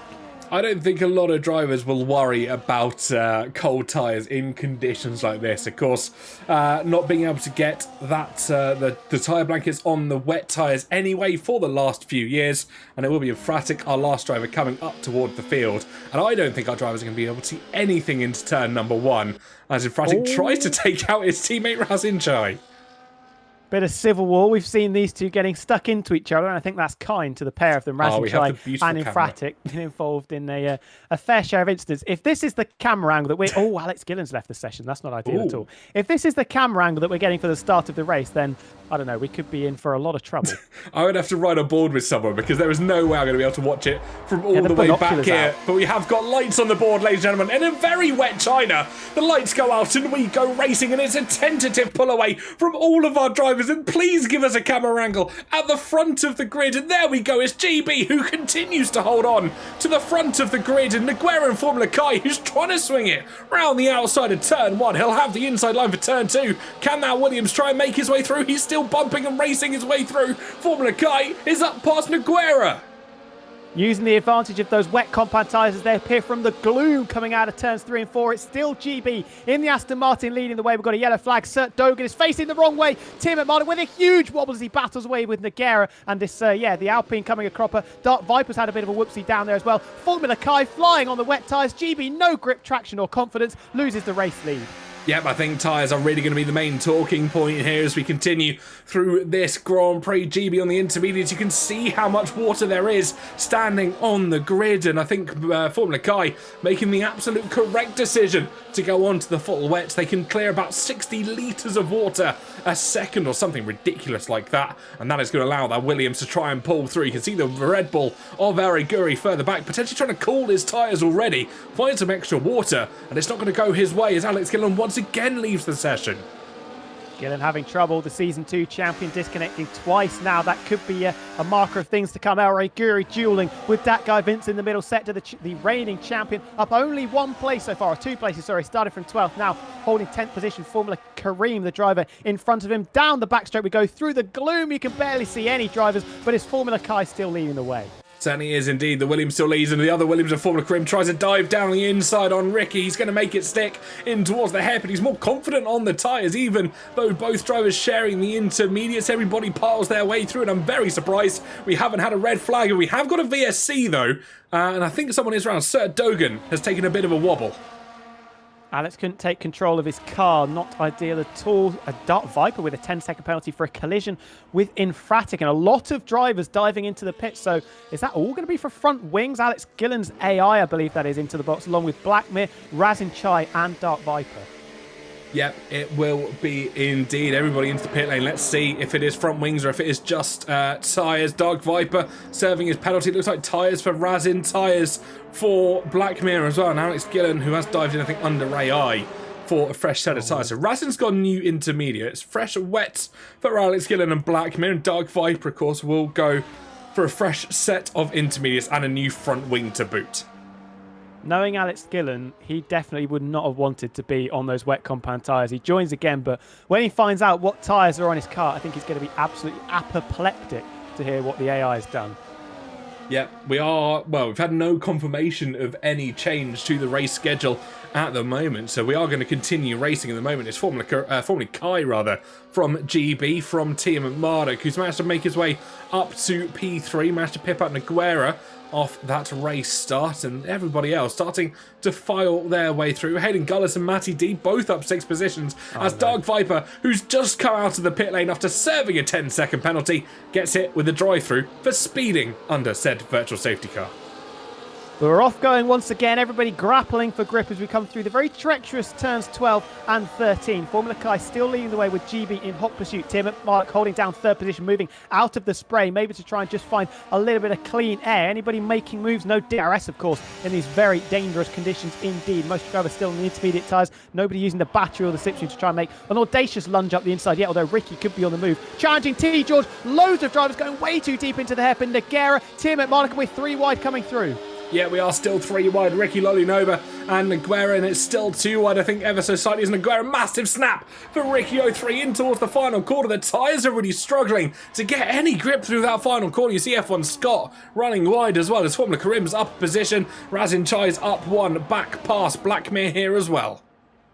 Absolutely, yeah. Formula Kareem and El Guri making light work of the hassle, though. He's trying to send it back up the inside of the pair of them. Look at the grip and the confidence that Ricky 03 has got. His teammates on the move as well. Nogueira potentially being shuffled down. We've got a yellow flag. I think Blackmere has dropped it coming out of turn 14. Alex Gillen's left the session again. That is not ideal at all for the Season 2 champion. GB getting dropped slightly, 0.7 of a second. The gap now between Formula Kai and that Aston Martin. Yeah, it looks like T. George going from moving along in Nova in towards Sector 2 here. The car really starting to take control, and I wonder how much that differential is going to be for tyres. The full wets on T. George, of course, making absolute waves in these wet conditions, and it is rather working for the drivers on the wet tyres. Bushy Yance, Formula Kai, T. George, some of the drivers further down. Of course, Matty D up 6 or 7 positions from this race start. Contact, that was the Red Bull of T. George into the back of Nogueira, lapping that up is Lolin Ober up into 6th position. I wonder if there's damage potentially for the Red Bull car. Formula Kareem trying to nab a place as well from the ailing Red Bull down into turn number 11. Can barely see the pair of them through the spray. Who's going to come out on top? We've got another yellow flag. Barely enough space for the pair of them. Formula Kareem now on the outside. Can he get the traction on those inters? Bit of a wobble for both of them. T. George, I think, is going to hold on to this, although they're going to drag race it out. Still neck and neck coming out of 13. Is Formula Kareem taking the high road and taking 7th place. Amazing racing side by side through the elongated right-hander, but that's also allowed Eric Gurry to try and catch up to the rear of his teammate, pipping out Ricky 03 there through the same twists and turns. They finally come into shot out of the hairpin, and look at how close and how much spray there is on this circuit at the moment. It's an absolute miracle that any of our drivers are able to see anything on this track, as Alex Gillen once again tries to get in to take control of his car. Fortunately, he hasn't had the issue where it will auto-retire the car with too many DNFs, which we've quite often seen have Sapso suffer. No, let's not jinx it though, because I think he's had 5 or 6 attempts in the game, not letting him take control of that Kick Sauber car. We're only on lap 4, but I think this is his 6th attempt. We've got the Red Bulls going into combat through the Snell section. Bit of wheel bang between the pair of them as El Guri tries to hang it around the outside and does so to push his teammate T. George down another place, tail wagging. And it could be Ricky 03 next to try and relegate that ailing Red Bull down a further position into turn number 6. Yeah, the Haas car looking willing and able, trying to take away the position from T. George. Of course, stepping in for Mr. Dale here this afternoon, who's having a rather good race by the looks of things, but Formula Kai still leads. GB just sat in P2, maybe like a waiting tiger, just waiting to pounce on the Williams that stand in front of him. He hasn't allowed the Williams to gain any extra time, but the front quartet looking rather commanding as things stand. Kai from GB, from Tia McMurdoch, from Bushy Ants, and we are being told that Alex Gillen back in control of that Kick Sauber. Yeah, that's a good thing, but unfortunately his race has been absolutely ruined if we don't see a safety car in the near future. Like you said, that quartet managing to escape away. I think that was courtesy of the skirmish that we saw a couple of laps ago down into turn number 14. Nogueira getting attacked after he went slightly too deep on the brakes, maybe running a very aggressive brake bias. Is this the pass for the lead, though? The wet compound tyres, maybe they're not as quick as the Inters at this stage. Big squeeze applied by the Williams of Formula Kai, not putting off GB at all as 2 drivers that are yet to win a race in the Creator Series duel over the lead down into turn number 14. Who's going to have the grip? It looks like it's the Williams of Formula Kai. Bit of a tail snap for GB, and that puts him in 2nd place still. Yep, intermediates versus wets, looking for any and all tracks they can find out in the penultimate corner. GB running wide in the final corner. Could this open up an opportunity for Tim and Mardik into turn number 1? He set the fastest lap of the race so far, but I think the McLaren will just sit and be patient and wait. But I think about it, he's going to go for a switch back into turn 1. They are side by side. They're 2 abreast into the opening 2 corners. They are being blocked off by the Williams of Formula Kai. Tim and Mardik and GB, we've seen this tale as old as time, and it is the Australian that tries to swing around the outside, but does he have enough grip? Door closed firmly by the Aston Martin of GB. There was definitely some bumping and grinding going on, and GB thinking attack is the best forward defence as he lunges it up the inside into turn number 6, slams the anchors on. He has the lead of the Grand Prix. Can Formula Kai retaliate on the exit with more grip on those wet compound tyres? They're going to be side by side down into the long turn number 7, but the Williams backing out of it. Yeah, the rain's certainly looking lighter here at the moment. You can see the spray not quite as drastic as we saw from this race start, and I wonder if the intermediates are starting to come into a world of their own. The drivers that started on the green wall tyres will have to have taken that punishment in the opening 3 or 4 laps of racing, but now the tyres will start to come back into their favour. Timo Mardik down the inside, in towards the left-hander. I don't know how much he's got to give, but I don't think he's got enough to try and get past the Williams there, but the switchback could be on, but Timo Mardik down the inside he goes, and the Australian is up to P2. Textbook stuff. If you want to know how to perform a switchback overtake, that is your example. Tim McMurdoch getting up into 2nd place. GB is absolutely bolted out in front, put over a second of time between himself and the pair dueling over 2nd place behind. Yeah, interestingly enough, Formula Kai and Bush Jans, two drivers that are on the full wets in this Grand Prix rain, according to my graphics, or according to my data, stopping in 11 minutes, so expectedly getting lighter now as we continue through this Grand Prix. Ricky and T. George having a good battle as GB68 sets the fastest lap of the race, immediately replaced by El Guri, who's going to get up past Nogueira here into turn 1. El Guri very slyly making progress through the field. Up the inside into turn number 1 goes the reigning champion and finds himself inside the top 5 for the first time. Formula Kareem unable to make the same sort of progress. He's just being bogged down in a hash sandwich at the moment. Datko Vincent, T. George Khalid having a ding-dong battle going on behind. The Aston Martin coming out on top, and now F1 Scott, who started comfortably inside the top 10, now outside of it, battling away with the ailing Red Bull car. Those wet tyres definitely not the compound you want to be on at the moment, and F1 Scott is through. Yep, he is back past the Red Bull racing car, but just look at how much gap GB and Tim and Monica have pulled on Formula Kai here already. 1.9 seconds in just over one lap of racing. The wet tyres really starting to fall off here. And of course, don't forget, when drivers do have to pit off of the wet tyres here this afternoon or pit off the intermediate tyres, they still don't have the option of going onto the hards. It will be mediums or softs only. And I think sometimes we have seen drivers fall foul of maybe going to muscle memory. Yeah, got to be careful you don't put those hards on. It's effectively a drive-through penalty for our drivers. Look at the grip that El Guri has got. The two drivers in front on those wet compound tyres. Makes light work of Bush Jans on the track, with the Alpine going for a bit of a wobble on the exit. Going to be 2 for the price of 1 for the reigning champion. He's going to attack Formula Kai down into turn number 14. We're going to have a pass for the lead, though, because Tim McMarnica pulled over to the outside line. He's going to try and go around the outside of GB, and the Aston Martin defenceless into the braking zone. Yeah, couldn't quite work it out that time around. Aguera getting past Bushy Yance as well. The intermediates really falling into their own ballpark here this afternoon as the Alpine continues to suffer down to P6. Lolly Noba and Formula Karim will try and get through as well as Team Madik sets the fastest lap of the race. Auri Guri going for a move on Formula Kai here into turn 1. And Auri Guri, of course, last season's champion on an almighty comeback from a poor qualifying.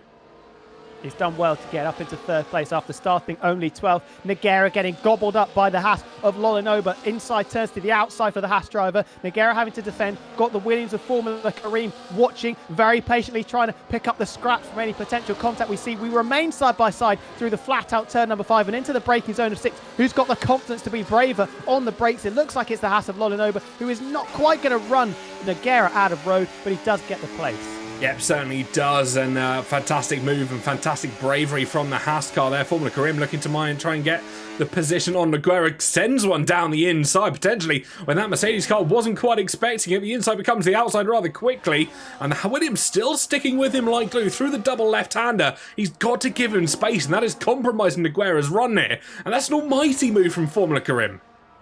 Brilliant side-by-side racing. Super Kareem trying to recover from that qualifying blunder that saw him go out in Q2. Now finds himself holding down 6th position.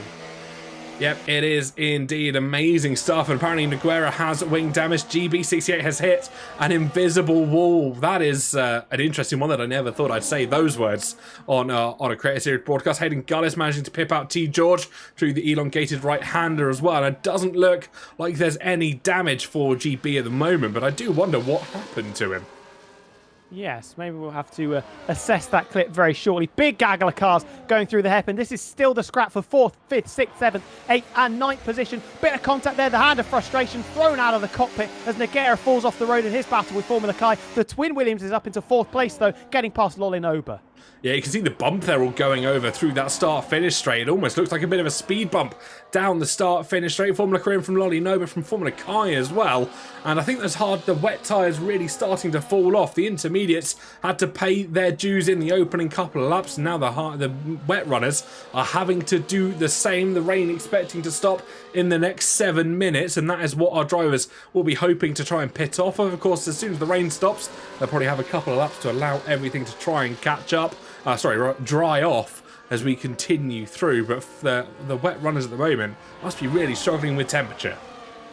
100%, yeah. I've done my research. I've had a look at that clip for GB, and he's very lucky they didn't end up getting any damage from that, because he slowed down quite a lot when he clattered into what is obviously an invisible wall going over the curb. But continuing on in 2nd place, still in hot pursuit of Tim McMarnica. Auri Guri, though, catching the pair of them.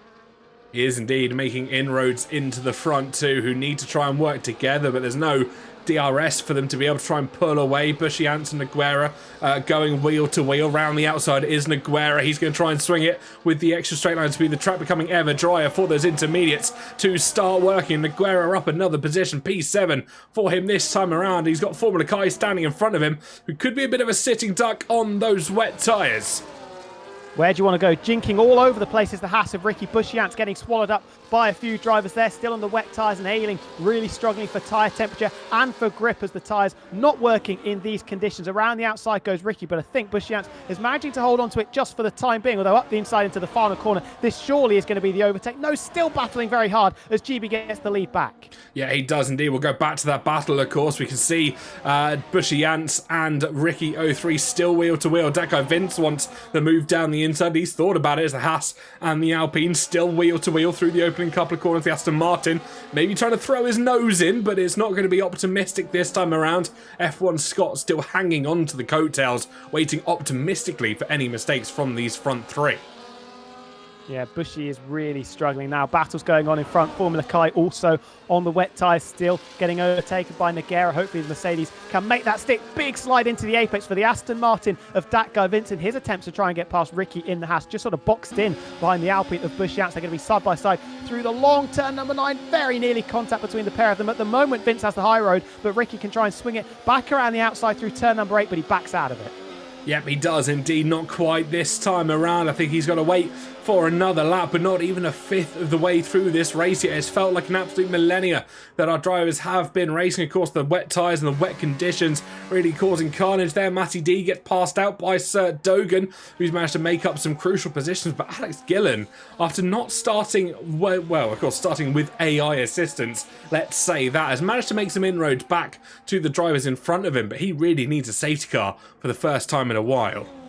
And he's on the wet tyres as well, so he's very slow indeed. Some choreographed swapping at Ferrari as Razin Chai, both of them with exactly the same front wing damage as well. Razin and Infratic swap places, but a lowly 16th and 17th for the pair of them. Jules still going on down into turn number 14. 5 cars, you could put a blanket over them. They're so close together. Elroy with the fastest lap of the race, the reigning champ.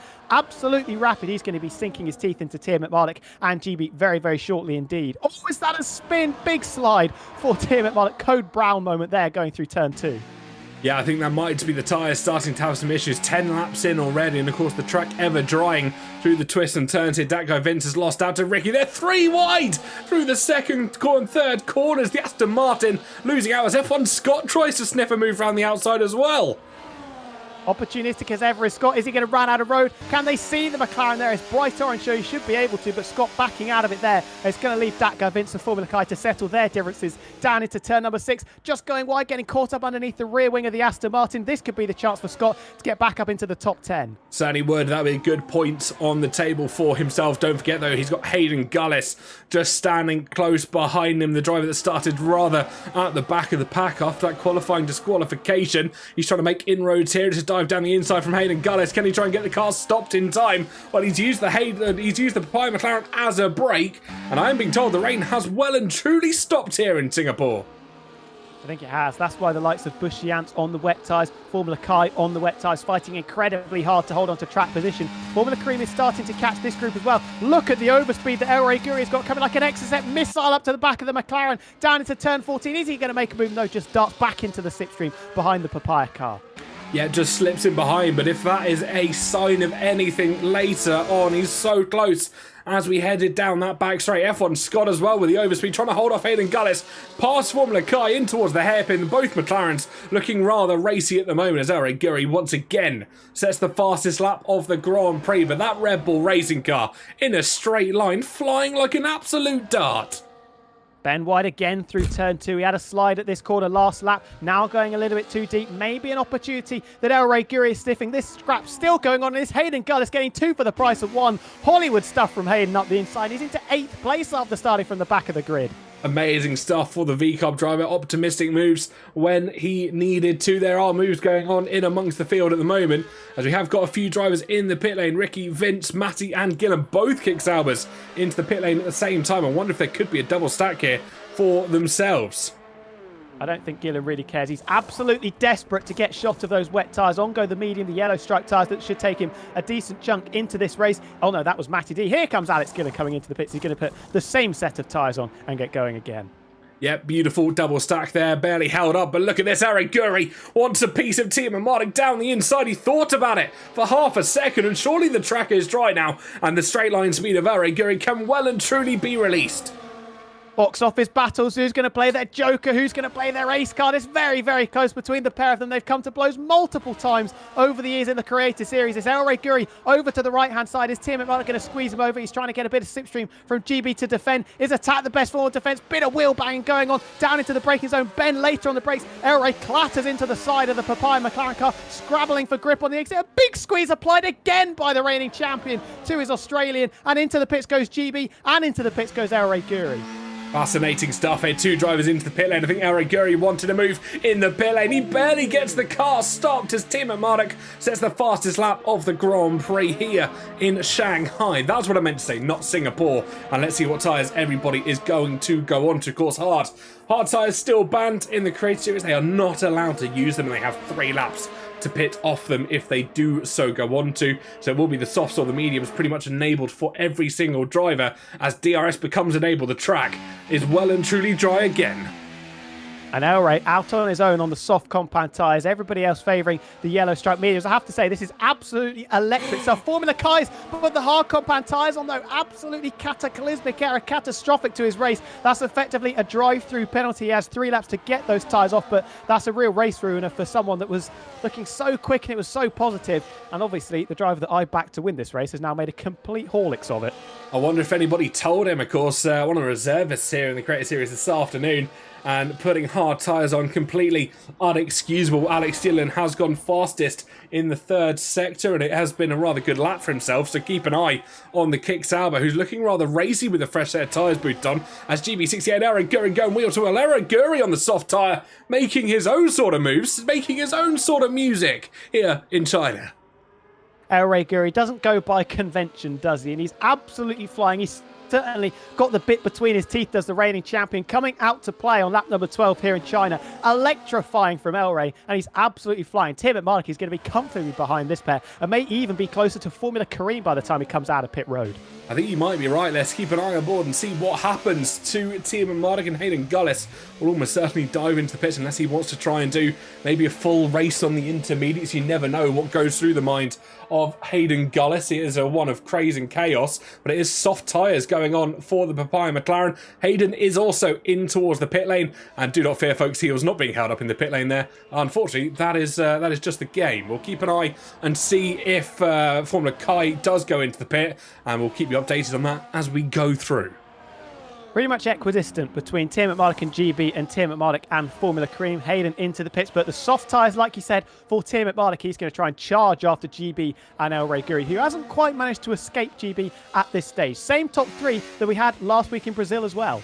Yeah, Kai into the pit lane here, surely to get rid of those hard tyres. I think someone might have told him, or that might have been a mistake from the Williams pit crew, but everybody else now, look at the wall of yellow that we have. It's like we're in Bayern, Borussia Dortmund, the wall of yellow, the yellow wall, as everybody on medium tyres, apart from 2 drivers, Timo Martic and El Rey Guri.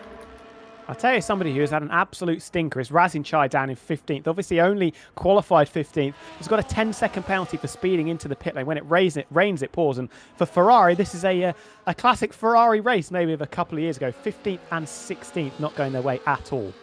No, of course, 2 drivers that were doing well. At least one driver that was doing infamously well in the Drivers' Championship in the opening 4 races. Razin Chai winning 2 from 4, of course, alongside Tim Martic, and so far hasn't gone his way with the remaining rounds as things stand. He will be up there looking for a championship fight, of course, not up there within the top 3 as things stand, but Razin could have been, well, let's just say it's almost like a score report, could do better.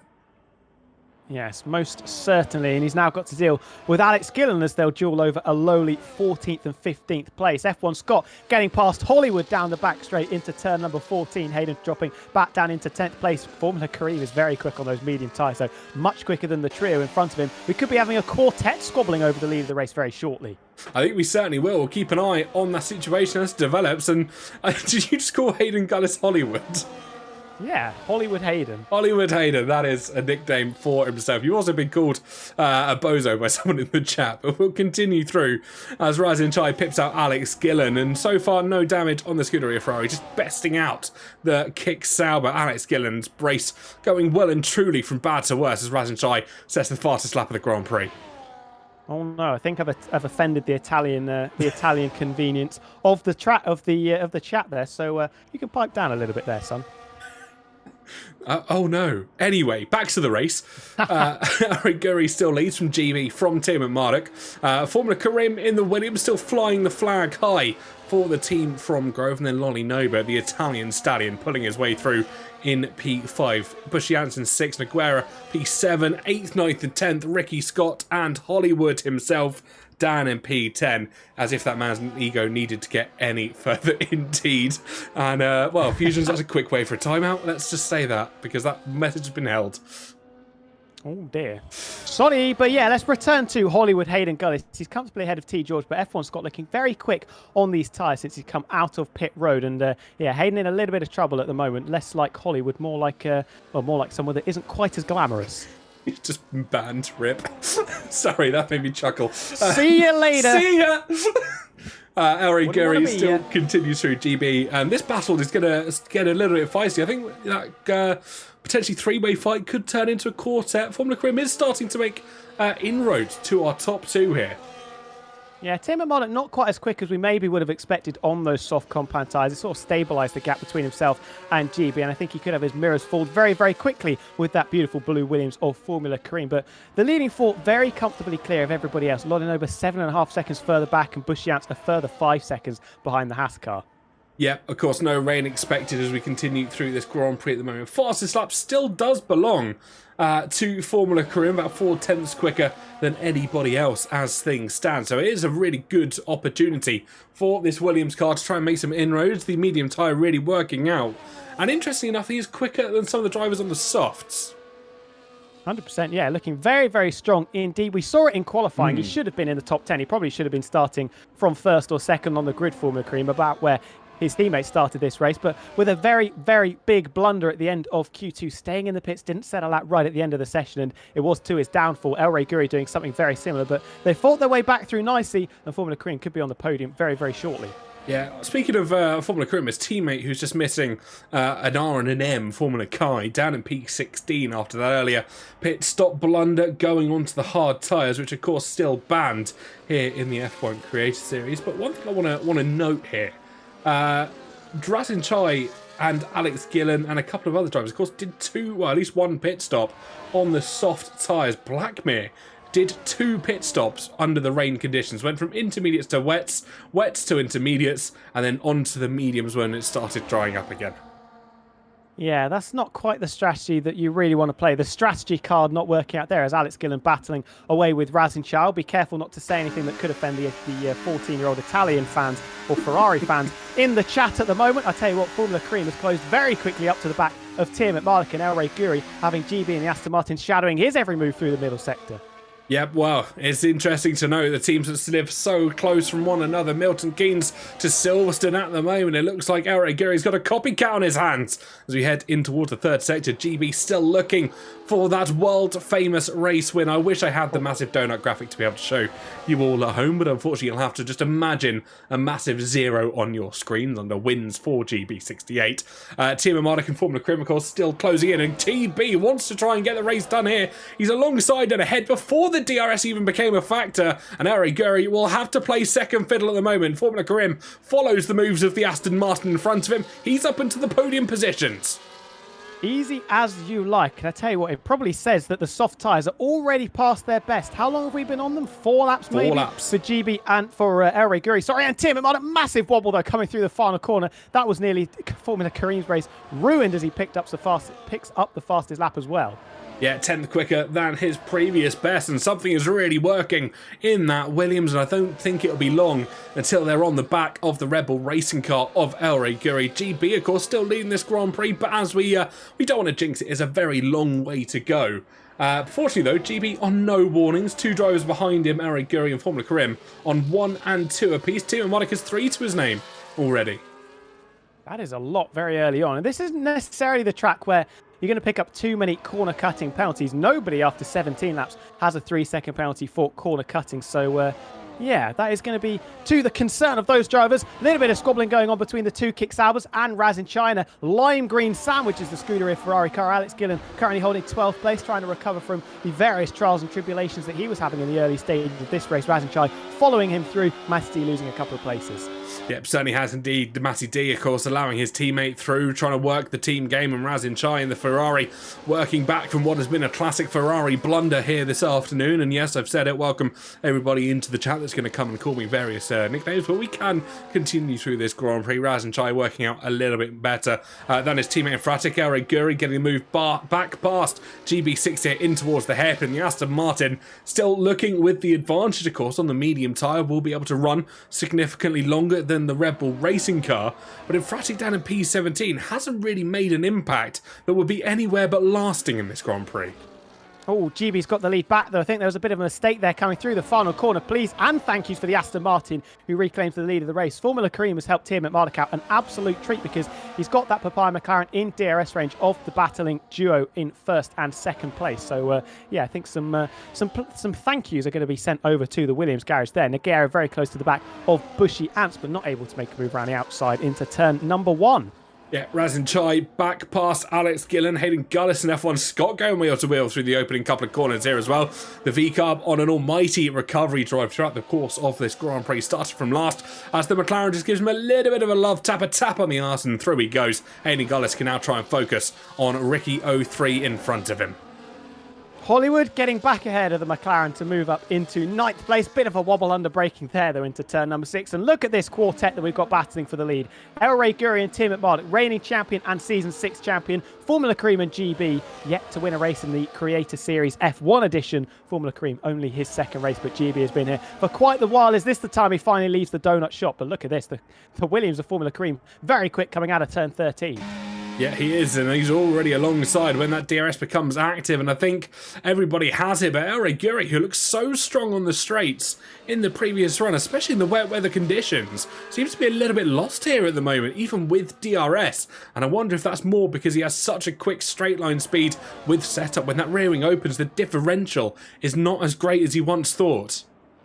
Absolutely. And there goes Nogueira, who I wonder if he's fixed his front wing damage. Didn't quite catch it there. We've got a yellow flag, though, coming down into turn number 14. Was that Bushy Ants taking a trip off the road? Yes, it was. So getting overtaken by the Mercedes and then dropping it for good measure as well. Not quite the 30 seconds that the Alpine would be wanting, but I don't think there's any damage there. Obviously didn't pull off into the pit, so nothing substantial, and can continue on comfortably inside the top 10 as Alex Gillen gets back past Raz and Chai. Got to be careful there, though, because, well, can't talk badly on Ferrari, of course. No, not at all. I think the Ferrari fans will be coming for you in the chat once again if you do badmouth their infamous scarlet red cars. But we'll go back up to the front of the Grand Prix at the moment. This quartet making their way through quite nicely with a 10, nearly 11 second advantage back to Lolly Nova. And of course, barring a safety car, this will be how our race does finish. I'm almost certain of it. We have got 20 runners still going, and there we go, ladies and gentlemen. I did jinx it, so we'll see how the race continues. We're about just over a third of the way through this Grand Prix. The top 4 much quicker than everybody else, it has to be said as well. Lolinoba was about 7.5 seconds behind Tiernan Marduk when the pit stops were made. He's now 11 seconds off the lead of the leading group. Formula Kareem, though, on the move and in the groove, as this is opportunity to lead the race on lap number 19. GB with absolutely nothing that he can do. No DRS for the Aston Martin. Chopping in front of the green car is the Williams. And Formula Kareem is your new race leader. Yeah, the two medium runners at the front of the pack at the moment, El Guri and Tiernan Marduk, of course, still on those soft tyres, have been for 7 laps, and I wonder how much longer until they have to pit off from them. Formula Kareem starting in 11th place, Tiernan Marduk starting El Guri starting in P12, GB from pole, and if he able, I wonder who's going to be able to finish this, because either it's going to be an almighty drive from Q2 to a race win, or it's going to be GB getting his first win from pole position.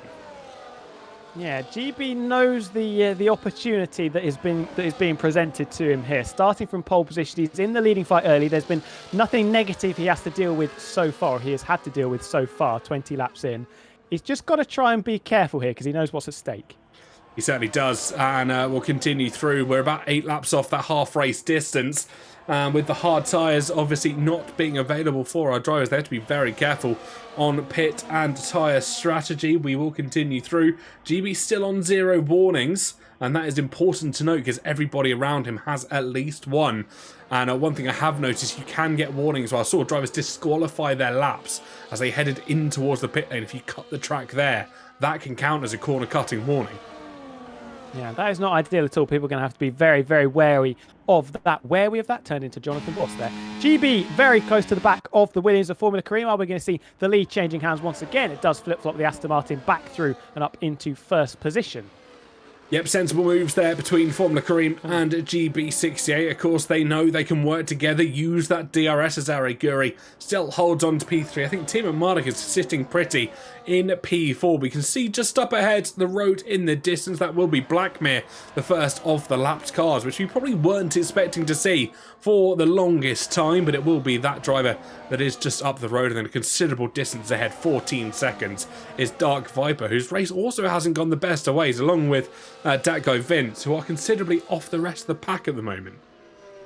I tell you what, Guri has dropped out of DRS range, so those soft tyres really starting to struggle now, feeling the full force of the tyre we're putting on them through the middle sector in particular. Finding it really tricky to keep in touching distance with that leading duo. Tim McMahon's going to be a little bit frustrated now because, well, they could drop out of the race here, really, the race for the win. I think they certainly will, and obviously they'll have, if they go into the pits, get a fresh set of tyres on. I think we are expecting potentially a 4 or 5 stop race here now the wet weather conditions has come into play. At least for a couple of drivers. I mean, if you look at Blackmere, he's already done 3 pit stops here this afternoon. But the front 2 on the medium tyre looking for a commanding advantage. Haven't looked much slower, if at all slower, than the soft runners of Guri and Tim and Mardik, who are just behind them. So it's going to be a question of longevity in these medium tyres. I'm almost certain of it. Elray's lost a second on this lap as well. It's now 2.1 seconds between himself and what is now GB is for the third lap running. The lead changes between GB and Formula Kareem, who has first position back. GB almost into the back of him, though, into the braking zone there. Got to be very careful. Can't. No, you certainly can't do... Elray's still behind him. My apologies. I think we're having...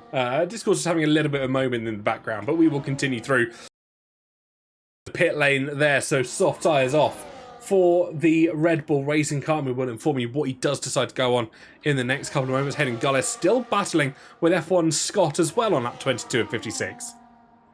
Hollywood is catching up to the back of Ricky. That gap was over 2 seconds a couple of laps ago. Now down to 1.2, dragging F1 Scott nicely with him. How many laps did Elray do on those soft tyres? 10, 11? 10 laps on the soft tyres. He's now on mediums for the rest of the run, and we can show confirmation of that. Down to P9. Here we go. There we go. Rebel Racer car on the yellow striped Pirelli tyres. And spat out of the pit lane right into the path of the dueling Hollywood and F1 Scott. So got to be careful of that pair. But clear of them, and will now try and set his sights on Ricky as that is Alex Gillen going around the outside of T. George into turns 1, 2 and 3 through the snail section. That is beautifully done. Textbook from Alex Gillen and Razin Chai trying to follow him through. Has the Ferrari got the traction? Maybe a little bit of wheel banging there as they drag race it out. And on the run up through the kink of 5 and down to 6, I think Razin should have this, you would imagine, under braking. You'd imagine so, but both drivers equal on tyre life and tyre wear. But there we go, the Scuderia Ferrari just pipping out that Rebel racing car that stands abreast of him. And you can see GB68 going for the lead of the Grand Prix here, down in towards the hairpin once again. And Blackmere becoming ever closer as we progress through this Grand Prix. Tim and Mardik now 4 seconds off the back of our leading duo. And I wouldn't be surprised if we see the Australian heading in to the pit lane in the next lap or so. Yeah, dropping time hand over fist. Is it going to be this lap? No, Tim McMardick staying out. So trying to take the pain now and maybe trying to have that repaid to him later in the Grand Prix. Through goes Formula Kareem to take the lead back from GB down to turn number 1. These two just trying to work together, pull away from the McLaren of Tim McMardick as much as they can before he eventually files off into the pits to get rid of those very worn, soft compound tyres. Yeah, I think at some point he's got to make the consideration of how much time he is losing to the cars in front of him. But if you look at the realistic delta, he's not losing that much time to Lolly Noba behind him. That's staying fairly equal. Lolly Noba, of course, an 11-lap old medium. So maybe just expectedly GB looking very quick over the course of this race. Formula Kareem will be trying to challenge him for the race win. Of course, we approach half race distance here. And it is a 2-horse race as things stand. 100%, yeah. Very good point I've seen as well in chat that we've had no retirements and we're coming up to half distance. That's going to be unprecedented probably for the Create Series. No major crashes, nobody retiring in the pit lane. So well done to everyone for making it thus far. Well done indeed. And that must be in the YouTube chat because I haven't seen anyone in the Twitch chat talk about that. Yes, it is. Oh, I guessed correctly. Well, look at me go. But of course, let us know in the Twitch chat where you're watching from. Well, Twitch chat, YouTube chat, Twitter chat, X chat, if that is a thing for live streams. Well, let us know where you're watching from, who you're supporting here this afternoon, who you think is going to win this race out. We'll go back to our original predictions. I think yours was on Formula Kaya, wasn't it? Maybe. I'm sure currently holding P14, the driver that started on in third position, so that's not going brilliantly. Ben stays out again. He's losing comfortably over a second a lap as Formula Cream and GB DRS swapping down into turn 1 again. The Williams goes through to take the lead back. Yep, certainly do. Davidos in the chat, UK and Benny Boy, so for supporting Tim and Marduk. There's no X chat, apparently. That's rather disappointing. There's no point in live streaming on X then, if you can't join the live chat. Elon Musk in the bin. I mean, we can say hello to him. He must be watching, surely. I've actually heard... He hasn't got anything better to do, I would imagine. I've heard it's exclusively what he watches on a Saturday afternoon. Well, welcome in, Elon, wherever you are in the world. If you want to send us a Tesla, we'll figure it out. Maybe not. That gap between GB and Tim at Marduk about to reach the 6-second mark. Well, it's definitely going to reach the 6-second mark now with that enormous slide for GB coming through turns 9 and 10. Is still in hot pursuit of Formula Cream. May not be quite as efficient with the DRS swapping going down the back straight into turn number 14, but continuing to pull out time. Lolanoba's starting to catch Tim at Marduk as well. So Ben really struggling on those soft tyres. I imagine he's going to be comfortably behind El Guri by the time he does finally get off those soft tyres. Yeah, I think you're absolutely right. Someone's put made waiting for a safety car. I'm assuming they're gone maybe waiting for a safety car, which I think is absolutely correct. I think it's the right thing to do for Team and Marduk. You're going to wait as long as you possibly can and then try and hold on. Cyanide's back in chat. Come on, GB for the win. I'm going to agree. I think that's where my bet went right at the start of the race. GB is going to get his maiden win here.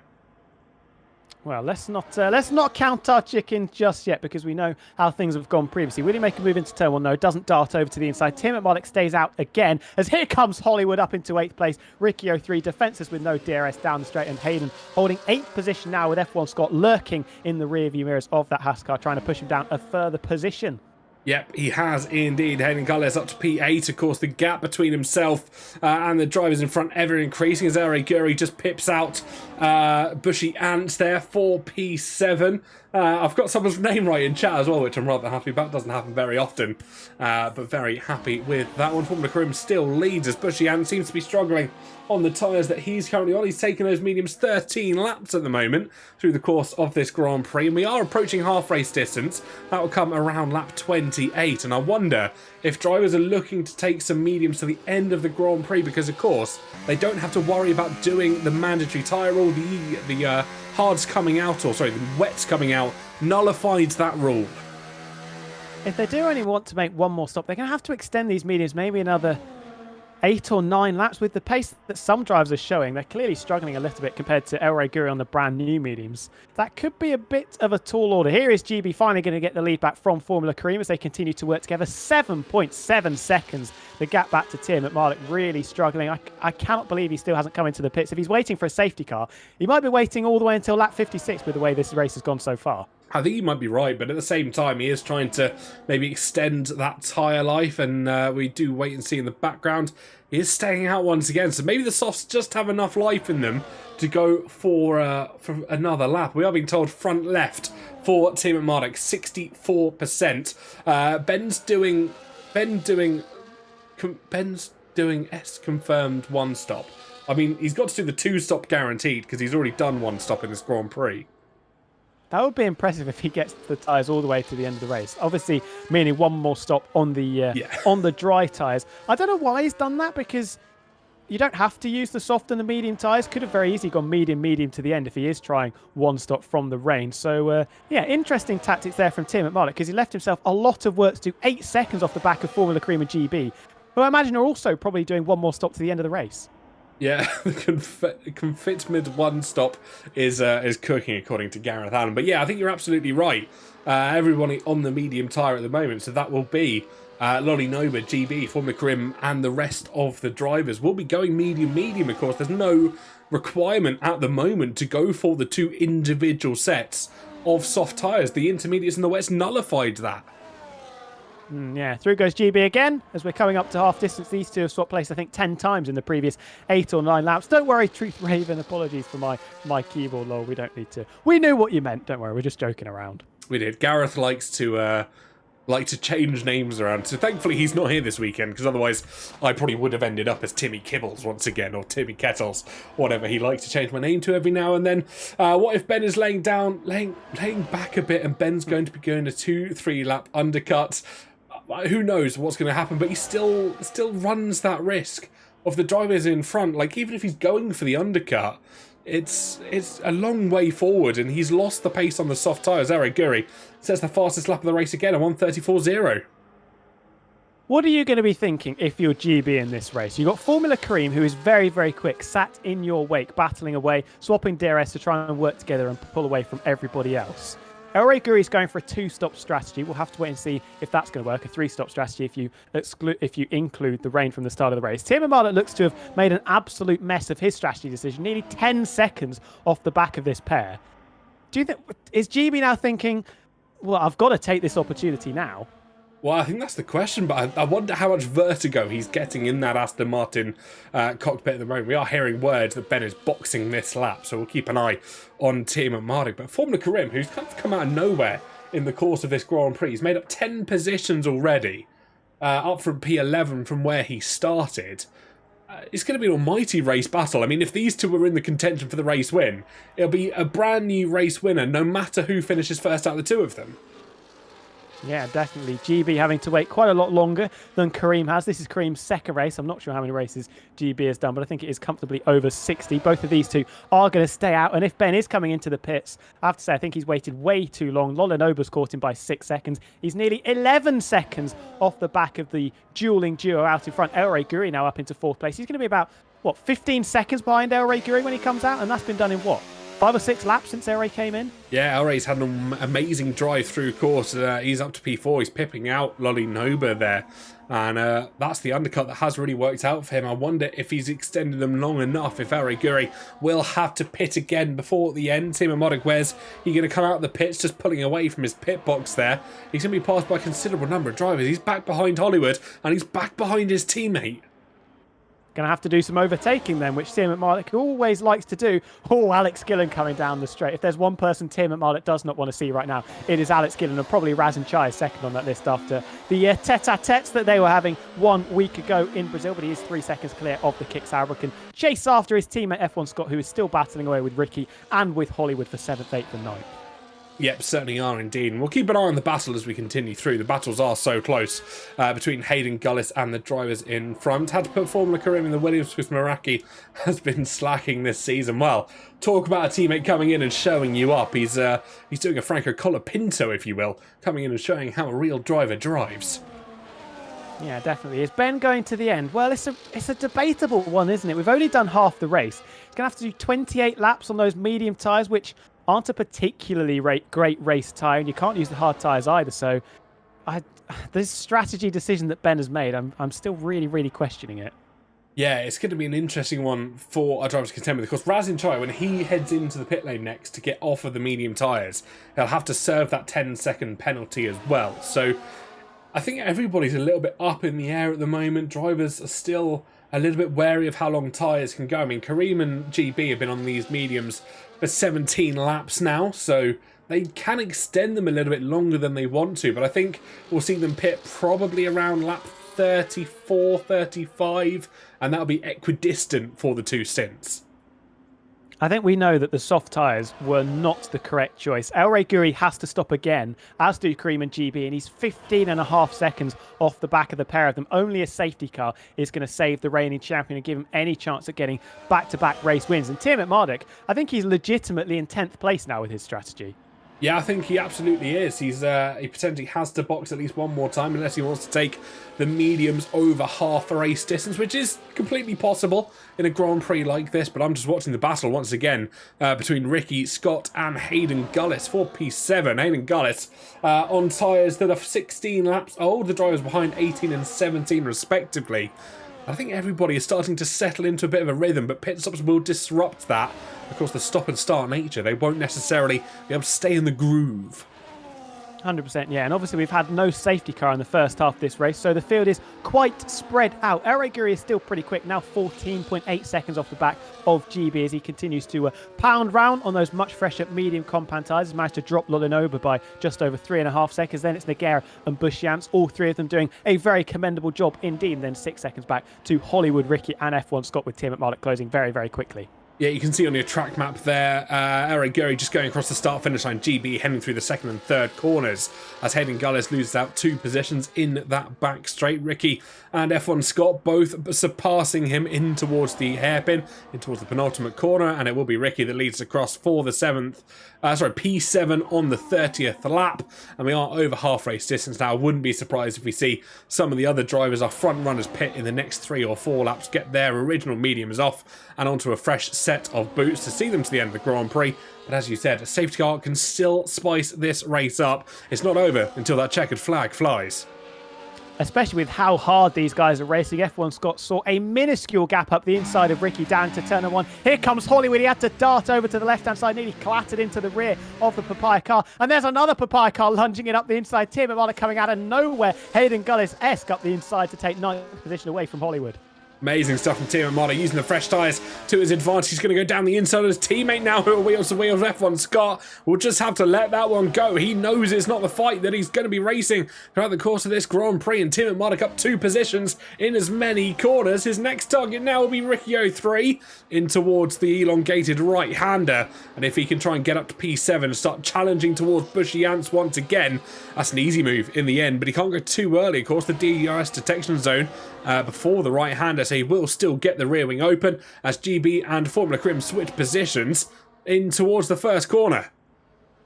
Truth Raven as well, doing some very nice maths for us here. 3% tyre wear on average per lap for the mediums, which means Ben won't make it to the end unless he does a heroic strategy like Meraki did at Australia a few seasons ago. Blackmay's out, but that's safety car. Oh, we do have a safety car. We do have a safety car. I thought that was in the pits. No, it's on the pit wall there on the right. Wow. Wowzers. So, yeah, that scuppers Tim McMulloch, who was goal hanging for a safety car cleared, and now that has gone completely out of the window because 2 or 3 laps after he pitted, we've got the safety car.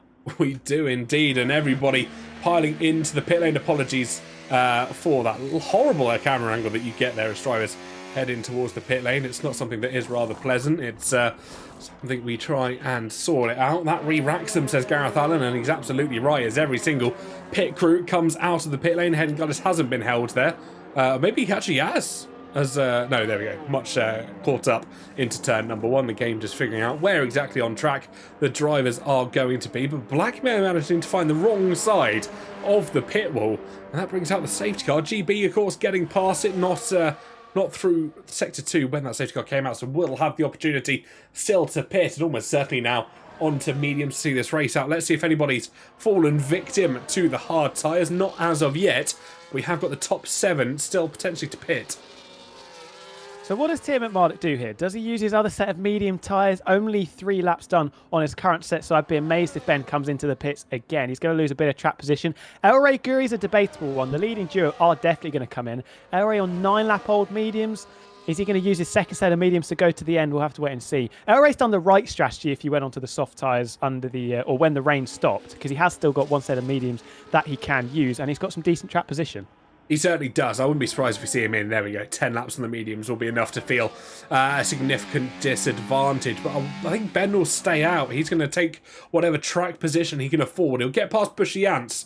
If Bushiance goes into the pits, potentially jump Nogueira and Lolinoba as well. But it depends on how much he's willing to risk that delta.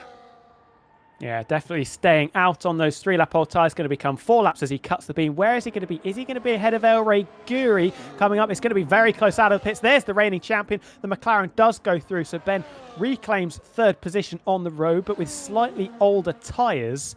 Alex Gillen's another driver that's going to be absolutely delighted. The first 50% of this race is probably his worst ever Creator Series experience that he's had. Now very much back in the game. I wouldn't be surprised if we end up seeing Alex Gillen potentially even on the podium come lap 56. Don't never rule out a Alex Gillen podium in the race that was looking so good for Formula Karim and GB68. Of course, safety car throwing one into the mix as Blackmere absolutely sent his car into the Armco barriers on the start-finish straight, and that will see one of the V-Carbs no longer finishing this Grand Prix. 31 of 56 to go, and it is going to be fresh new tyres for Sir Dogan here. He went on to the mediums when the rain did stop falling, and I'm assuming another set of mediums to see this race out. Nice easy change for the Alpine, and a front wing replacement as well.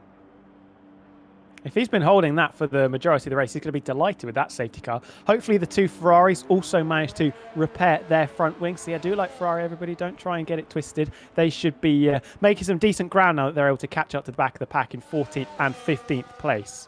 Yep, certainly will. Of course, Razan Chai will have served that 10-second penalty, so he'll be rather happy about that one. Of course, not having to take that to the end of the Grand Prix, at least take it under real racing conditions. That puts himself and his teammate in Fratic rather close together. You can see the two Scuderias down in P14 and P15. And for the people who are asking what happened to Blackmere, no idea. We didn't catch it. Yeah, Gareth Allen being helpful as ever with his car. Thank you. I didn't imagine he got out and just sort of, hit it with a pickaxe or something. I think it was probably an intentional wreck slamming it into the pit wall, which is what is encouraged. We don't want to see drivers retiring in the pits because that is boring. Exactly. And the Creator Series, as it says in the name, is creator first, content first. I was nearly there. Precisely. GB still leads from Formula Karim. Now, Timo Marduk, who's looked very quick in the second stints of this Grand Prix, now finds himself in P3. The original quartet are back together. Been told his wheel broke. I'm assuming that's on about Blackmere, and that would explain why he was into the pit wall. But obviously, we're restarting probably lap 35. Probably not the next one if you see how spread out the pack are at the moment, with Dark Viper all the way back. So 35 into 26, we'll have 22 laps of racing to go, which I think is certainly doable on a set of mediums. Yep, sprint to the finish. With everybody back together, though, I think we might see another safety car. Safety cars breed safety cars. It's a cliche, but it's also very, very true. And a lot of people have a set of soft compound tyres, a fresh set of soft compound tyres in their back pocket that they could use. And that could really hurt Tim McMardick and El Raiguri, who have used one of their soft tyre sets.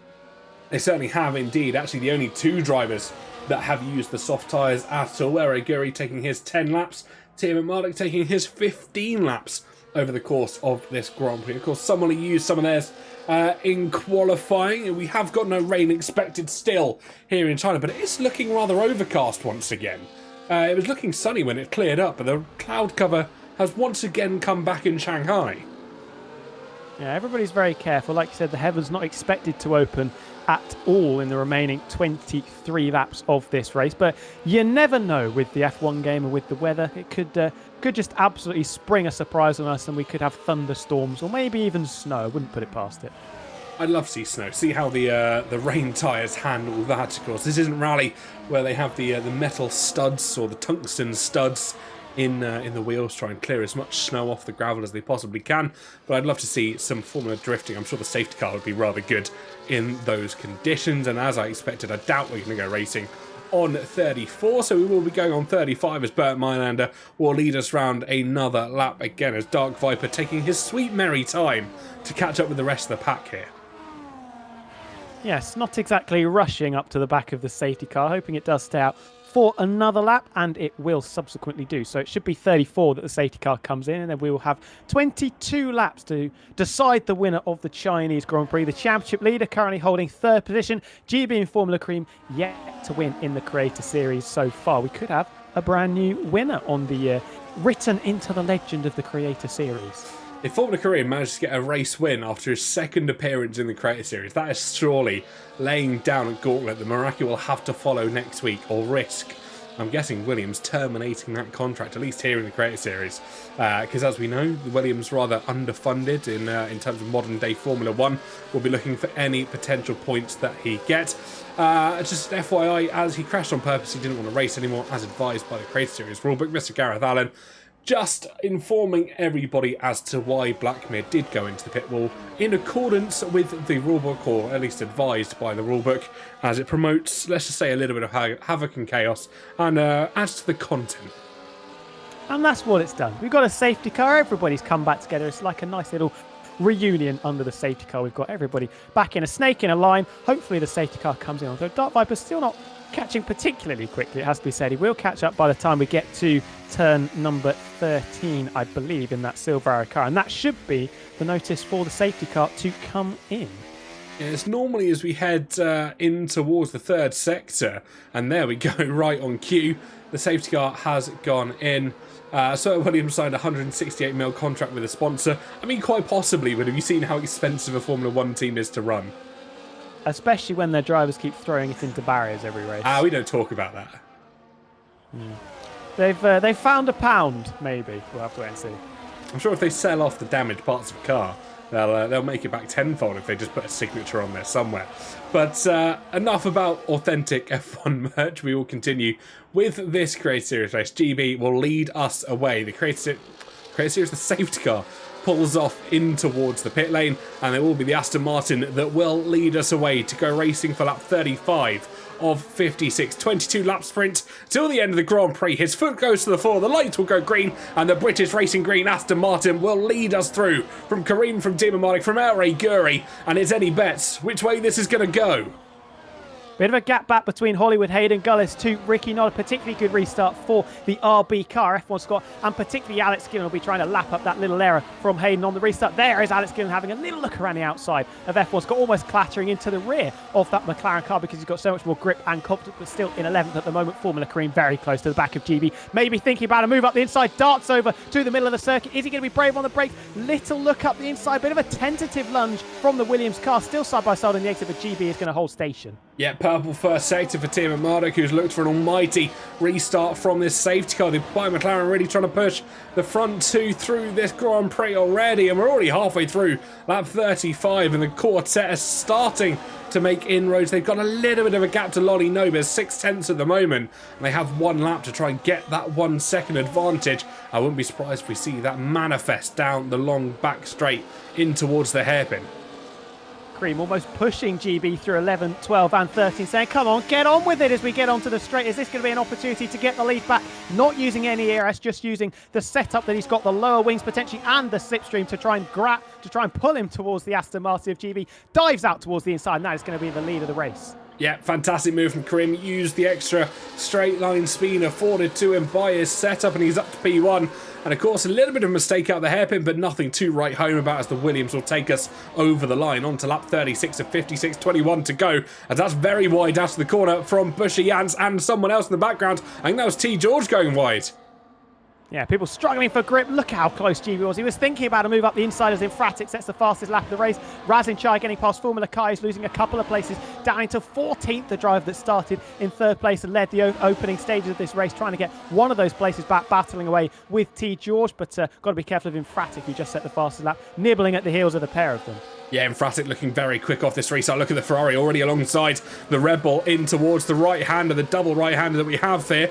I think Infratic wants that move eagerly made past the Red Bull. He's going to try and swing it. I can confirm, at least for the time being, his window is safe. Oh, up the inside, T. George, got to be very, very careful. Not a lot of space left, barely fit a playing card between that front right tyre of the Ferrari and the rear left tyre of T. George. Almost an aeroplane crash as Alex Gillen getting past F1 Scott. They're very close indeed on the exit. Scott almost run out of road, the door being slammed shut. Just enough space left. He's going to actually send it around the outside, but that is not going to work there, Mr. Scott. Yeah, he thought about it for about half a second, tried to hang on around the outside for that kick Sauber, but unfortunately it wasn't to be this time around. GB now on the rear of Formula Karim, trying to chase him down, rear wing opens. Beautiful move for himself as Eric Guri pips up Tim Mardik as well. Back up to P3 for the Red Bull Racing car in this front quartet, making their way through. Lolly Noba, though, wants to make its way through and make it a quintet as Hollywood and Hayden Gullis and Ricky having a good old battle for P8 and P9. Hollywood getting 8th place back at the expense of Ricky. Alex Gillen very close as well. Formula Kareem gets the lead back. El Rey Guri sniffing around looking for an opportunity as well. Remember that Team McMardick is on 4-lap older tyres. 3 wide down into turn 1. Alex Gillen up the inside of Hollywood, Hayden Gullis and Ricky 03. The Haasbacks out, maybe trying to get a switchback, but through goes the kick Sauber. That is picture book stuff from Alex Gillen up into 8th place. Amazing stuff from Gillen. The fresher tyres really starting to feed his fire here in this Grand Prix. F1 Scott trying to follow their way through past the Haskars. He's trying to hang it around the outside into the double right-hander, but Ricky trying to force his hand in that situation. Couldn't let him go on the outside, part his car directly in the middle of the circuit, and the Haskar holds on by the skin of his teeth to P10. F1 Scott unable to puncture his defences. Now we will get a true opportunity to see what Alex Gillen's pace is like. He's got 2 seconds to try and catch up to the back of the Alpine of Buschians. Can he get in this lead fight? 7-car scrap from first position. Can Alex Gillen maybe upset the apple cart and get himself into that scrap where he's had an absolute shocker of a weekend so far? None down to his own fault, of course, but yeah, I think he'll be chomping at the bit to get himself in the lead fight. He will indeed. Multiple calls, of course, at the race start situation, calling for that red flag. And hey, Alex Gillen now with the opportunity to come on a comeback as Lolly Noba overtakes Team Mardik here. The Haskar finding a second wind in this Grand Prix, managing to pip out past the Australian. F1 Scott past Ricky 03 into the hairpin as well, seeming to be the favoured overtaking spot for the majority of this field here. Yeah, and Alex Gillen with no DRS for the kick Sauber, 2.5 seconds off the back of Kabushi now, so he's going to have to work solely with himself unless Hollywood Hayden Gullis has the pace of the kick Sauber, which I do doubt, unfortunately, for the RB driver. Scott and Ricky still battling away. Razin Chai in that group as well, outside of the main points playing positions. 12th place only gets you a handful of points in the Creator Series. Down to 15, of course, unlike the top 10 as it is in real life. I'm always pushing Ricky through turn number 3. Yeah, I think he is. Ricky on the flip side to his teammate Lolly Noba, not finding as much grip as he would have liked. Razin Chai down towards the inside of the right hand and gets the move done. He's later on the brakes, and Razin loves those kind of moves where he can just slam on the brakes a little bit later. And if you are new to F1 24, ignore the safety car marking the top left-hand side. The safety car's not out. Unfortunately, the graphic does stay up at the moment, and that will be cleared as soon as a yellow flag is flown anywhere on the circuit. But for the time being, we will have that safety car permanently in the top left-hand side. Has Alex had any issues, says Truth Raven? Yes, indeed. He couldn't get into the race. He disconnected on the formation lap, I believe, and then had to take 7 attempts to try and retake control of his car, at which point his AI pitted onto the wet compound tyres, which were significantly slower, so that found him in 18th position. But this safety car has absolutely saved him. Team McMardick losing another place here. This could be El Rey Guri having a look up the inside of GB. Through goes Naguera, and Team McMardick struggling on those tyres. I don't know who that is, Farmer Ginge coming in to say hello. No idea. He can't race regardless of what's going on, but Formula Kai getting past Ricky 03 there. I was looking at the number of the position that he's on as GB sets the fastest lap of the race at the moment. He wants this P1 back as we head in towards turn number 1. Round the outside goes the Aston Martin car, and GB looking almighty fast. Now Gary maybe a little bit too quick into the opening corner. Yeah, forgetting to press the brake pedal there as Farmer June says hello and goodbye very, very quickly to the Creator Series, jumping out there. Formula Career still very close to the back of GB. Will he think about a move, a retaliation back up into turn number 6, just slotting in behind the Aston Martin? Still a 7-car train, and Alex Gillen actually losing even more time. That gap 3 seconds, so looks like Gillen is not going to play a factor in the battle for the lead unless we get another safety car. Yep, certainly will do indeed. I think he's losing so much time because he can't get the DRS to the cars in front of him. Buschians, Team Mardik, Naguera, Lolly Noba, etc., being pulled forward by everybody that has the DRS in front of them. Of course, Slipstream being very powerful in this year's game as well. But the front runners, as things stand, still GB and Formula Karim. El Rey Guri looking to disrupt the party ever so slightly. 3 pit stops to the name of the Rebel racing car. And we'll continue through. We'll pull the tyres up for everybody. There we go. That's how everybody's going. Through goes Super Kareem. Doesn't even need the DRS. Getting the overtake done before the rear wing flap opens and GB pushed back down into second place. But does El Rey Guri fancy his chances? Gaining all the time. It's the reigning champion, but not getting quite enough to send it audaciously up the inside of the Aston Martin. Holding station in third at the moment. Lolly Noba still doing an excellent job in fourth, head in Naguera. Then Team McMardik and Buschians just holding on, clinging on to the coattails of that sextuple. Is that the word in front? Yeah, sextuplets, I think, is the 6 strong, septuplet being 7, with Bushy Ant stuck in there as well. We can call it a 6 or a 7 pack maybe. But Bushy Ant's really teetering over that 1 second. Look at that, 9.5 tenths of a second, now over a second back from Team Marduk. I think the 7 will shortly become 6. Absolutely, yeah, and it has become 6, 1.1 seconds. So Bushy is pretty much out of the running now because it's very difficult to try and get yourself back in the DRS range, as Hayden Gullis has found out.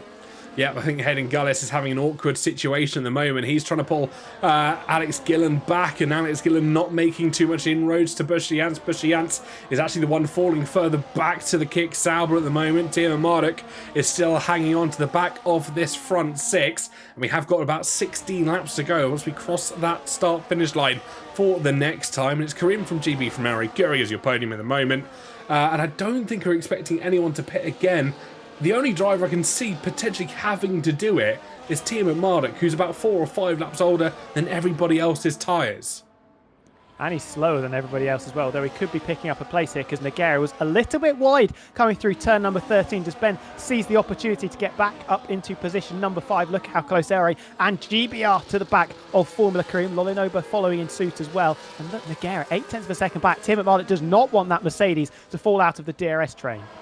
Nope, he doesn't at all. He wants to hold Nogueira up in P5, try and be dragged along throughout the course of this Grand Prix. I think he can sit there and sit quite pretty, potentially charging some ERS, but actually no, on the flip side, he's down in the mid-40s. It hasn't quite gone the race, well, at least the way that he would have liked to do, as GB now still on the back of Formula Karim. Live Lil Gaming, I believe it might. Well, what are we believing in, Lil? Let's inform everybody. What are we believing in? I think we've got to go back to the strategical blunder that Tim Marduk made. Ere Guri's managed to recover his race after putting on the soft tyres, switching from the inters to the slicks. Tim Marduk extending his softs way too far. The safety car didn't help his chances, but I think his chances were shot anyway, even if the safety car didn't come out. It was just... hindsight's a wonderful thing, I know, but it just seems a little bit wild. Yeah, apparently Ben said he is conserving some battery. That's Timo Marduk to you and I at home. And, well, you never know. Ben sometimes does say these things. About a lap later, you'll see him pushing to the fullest extent of his opportunity if he's going to try and stay within the realms of Nogueira here. F1 Scott gets the first 3-second penalty to his name. T. George, of course, the only other driver to get a 3-second penalty here at China. And quite often we see track limits fests in these Creator Series races, but everybody has been so clean so far. Here comes GB around the outside. Formula Karim, nothing he can do. He won't want to lose out to the reigning champion, but I think he might. Ere Guri sniffing up the inside of Formula Karim. Will the Williams back out, trying to switch back on the exit as the sun begins to poke through the clouds. Karim not very happy with that at all as he jiggles that wheel in frustration, losing a couple of places. I don't know if that's frustration or maybe just about to lose the car in the case of the Williams. But Ere Guri, fastest lap of the race so far, just pips out GB by, well, a couple of thousandths of a second over the course of that lap. He was two tenths quicker than GB last lap around. I think the Red Bull racing car has started to find some pace around here in China. Formula Karim was about 6 tenths slower than Ere Guri last time around, so really starting to balance out their pace, let's say that. Yeah, Ere turning the afterburners on. Battle for 14th, 15th and 16th. The lower reaches of the points paying positions between T. George and Fratic and Matty D as the kick. Sauber going to have a look up the inside. No, Fratic holds that 15th and last points paying position. He does indeed. I think that battle further back could be important for those extra couple of points. Truth asking if Alex can race cleanly. Well, we'll see. Not only if he can race cleanly, but if he can actually catch up to this front pack of 6. He has the blocker of Bushy Ants in no man's land at the moment. 1.5 seconds off the back of Timo Marduk. He's 2.4 seconds off the back of Bushy Ants at the moment. So he's got a really big obstacle to climb if he wants to try and find himself in amongst the podium as things stand. But GB Ere Guri, Karim Lolinoba, Nogueira and Timo Marduk are your front 6 as we enter lap 43 of 56. You do have to commend Tim Marduk for keeping himself in this DRS train. The longer this race goes on, and if he can still be in the DRS train by lap sort of 52 or 53, he will still have every chance of getting a decent result because the offset that they've got at the moment will even itself out as we get further and further into this stint. So don't count Tim Marduk out just yet, but if he does fall a second away from Nogueira, that will be race over, you would imagine. You say don't count him out, but actually at the same time, he has the older tyres compared to everybody around him. Of course, he pitted before the safety car came out and then didn't pit again. So he's in a really awkward position where he's in amongst the field, but he's got 4 laps more wear on those tyres. Yeah, but that's what I mean. If he can just try and stay in this DRS train, get dragged away from everybody else, that advantage that people have got as the race goes on is going to start to fade away in the tyre wear. It won't even out, but the difference between 65% and 70% isn't going to be as dramatic as the difference between 15% and 20%. Very true, and I think we'll see that as we continue through the course. As someone said in the chat earlier, 3% over the course of every lap. We had about 28 laps at that point in time, so that's around 60, 70, probably 80% rough wear, so they've got to be kind on them. The safety car laps will have helped them out as well, and we'll keep an eye on how it goes. Formula Cream doing that little wheel jiggle again underneath the rear wing of the Red Bull of El Rey Guri. Now, whether that is frustration or, like you said, maybe just struggling with the rear end of that car, I'm not quite sure. He is closing up to the back of the reigning champion, but does El Rey Guri want to take the lead of this race for the very first time? Darting over to the middle of the circuit, doesn't send it up the inside. Tiernan McMarlick is outside of 1 second because Nogueira was nibbling at the heels of Lolinoba, but the McLaren gets back in courtesy of the concertina effect at the apex. Yeah, they are indeed. And people are saying Gillen is still pushing into this, but actually the time gap between himself and Bushyanz is coming down because Bushyanz is falling back, not necessarily because Gillen is pulling his way through forwards. I think that's where that time delta is starting to even out. It looks like Gillen's making time up, but actually Bushyanz losing time to Tiernan McMarlick there. Everybody following each other incredibly closely, especially through the snail section. Bit of a slide coming out of for Formula Cream, which puts him out of Kielstrom. Means he can't challenge El Rey Guri down into turn number 6. El Rey does love to recharge his battery when he's following in a DRS train. Maybe that's what is frustrating Cream, who has a fantastic exit out of 6 though, but still not close enough to try and swing it around the outside. Not quite yet, but I think in a couple of laps he might go for the better opportunity. We'll wait and see what does occur in this Grand Prix. And I think Lolinoba's got an important task at the moment, not allow the front 3 to try and break away from the back 3. If they can try and keep it from becoming 2 trios in the latter stage of this Grand Prix, that is Lolinoba's responsibility at the moment. As you can see the gap between themselves and Formula Crim edging over that 6/10, maybe on towards the 7/10 mark. And Bushyanz in 7th has been dragged into the big DRS train from Alex Gillen down into Formula Kai. So Bushy may struggle to hold his position inside the top 10 because Gillen looking quick enough to try and get past the Alpine car. And then you've got Hollywood and F1 Scott who have been pretty quick in this race also. And Razin Chai can never count out that Ferrari either. Yep, never count out either of the Ferraris on their day. They're probably some of the quickest people on the circuit. And as you said, Hollywood, F1 Scott with a very impressive Formula 2 career here in the F1 Creator Series, and looked very quick in those smaller cars, the feeder series if you will, and looks equally as quick when he's on his day in the F1 cars, almost like Ollie Behrman in Saudi Arabia if you will. But everybody else maintaining the equal gaps at the moment. You can see Bushyanz just how close he is to Alex Gillen here. Alex Gillen practically pushing the Alpine through the twists and the turns. According to our man on the ground, the stats man, Ben would have 149 points at the end of the day. El Rey on 85, Razin on 84, and Meraki on 80 after his non-appearance today. The battle for second could get quite interesting as well there. 85, 84, 80, GB on 78. Nogueira, I think, is in and around that mark as well. But Ben, the runaway leader, is missing a race in a few weeks' time, he has said, and potentially getting some new equipment as well. He's also tried to make that clear. So he won't be celebrating the championship just yet. Alex Gillen with the DRS from Bushyanz. That might be the slingshot he needs to try and start that closing of the gap to the sextuplet, which we're going to go with anyway, in front of him.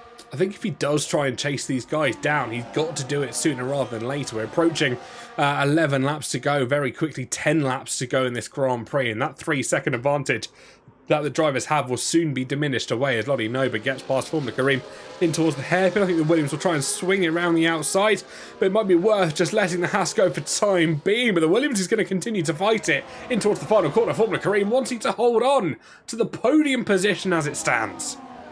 Does not want to be shuffled backwards in this train because it makes his chances of victory even less likely. Through goes the reigning champion though, El Rey Guri up into first position. GB concedes the place down into turn number 1. So it is Red Bull, Aston Martin, Williams, Haas, Mercedes, McLaren in this train. And Alex Gillen did get past Bushyanz along with Hollywood, Hayden Gullis.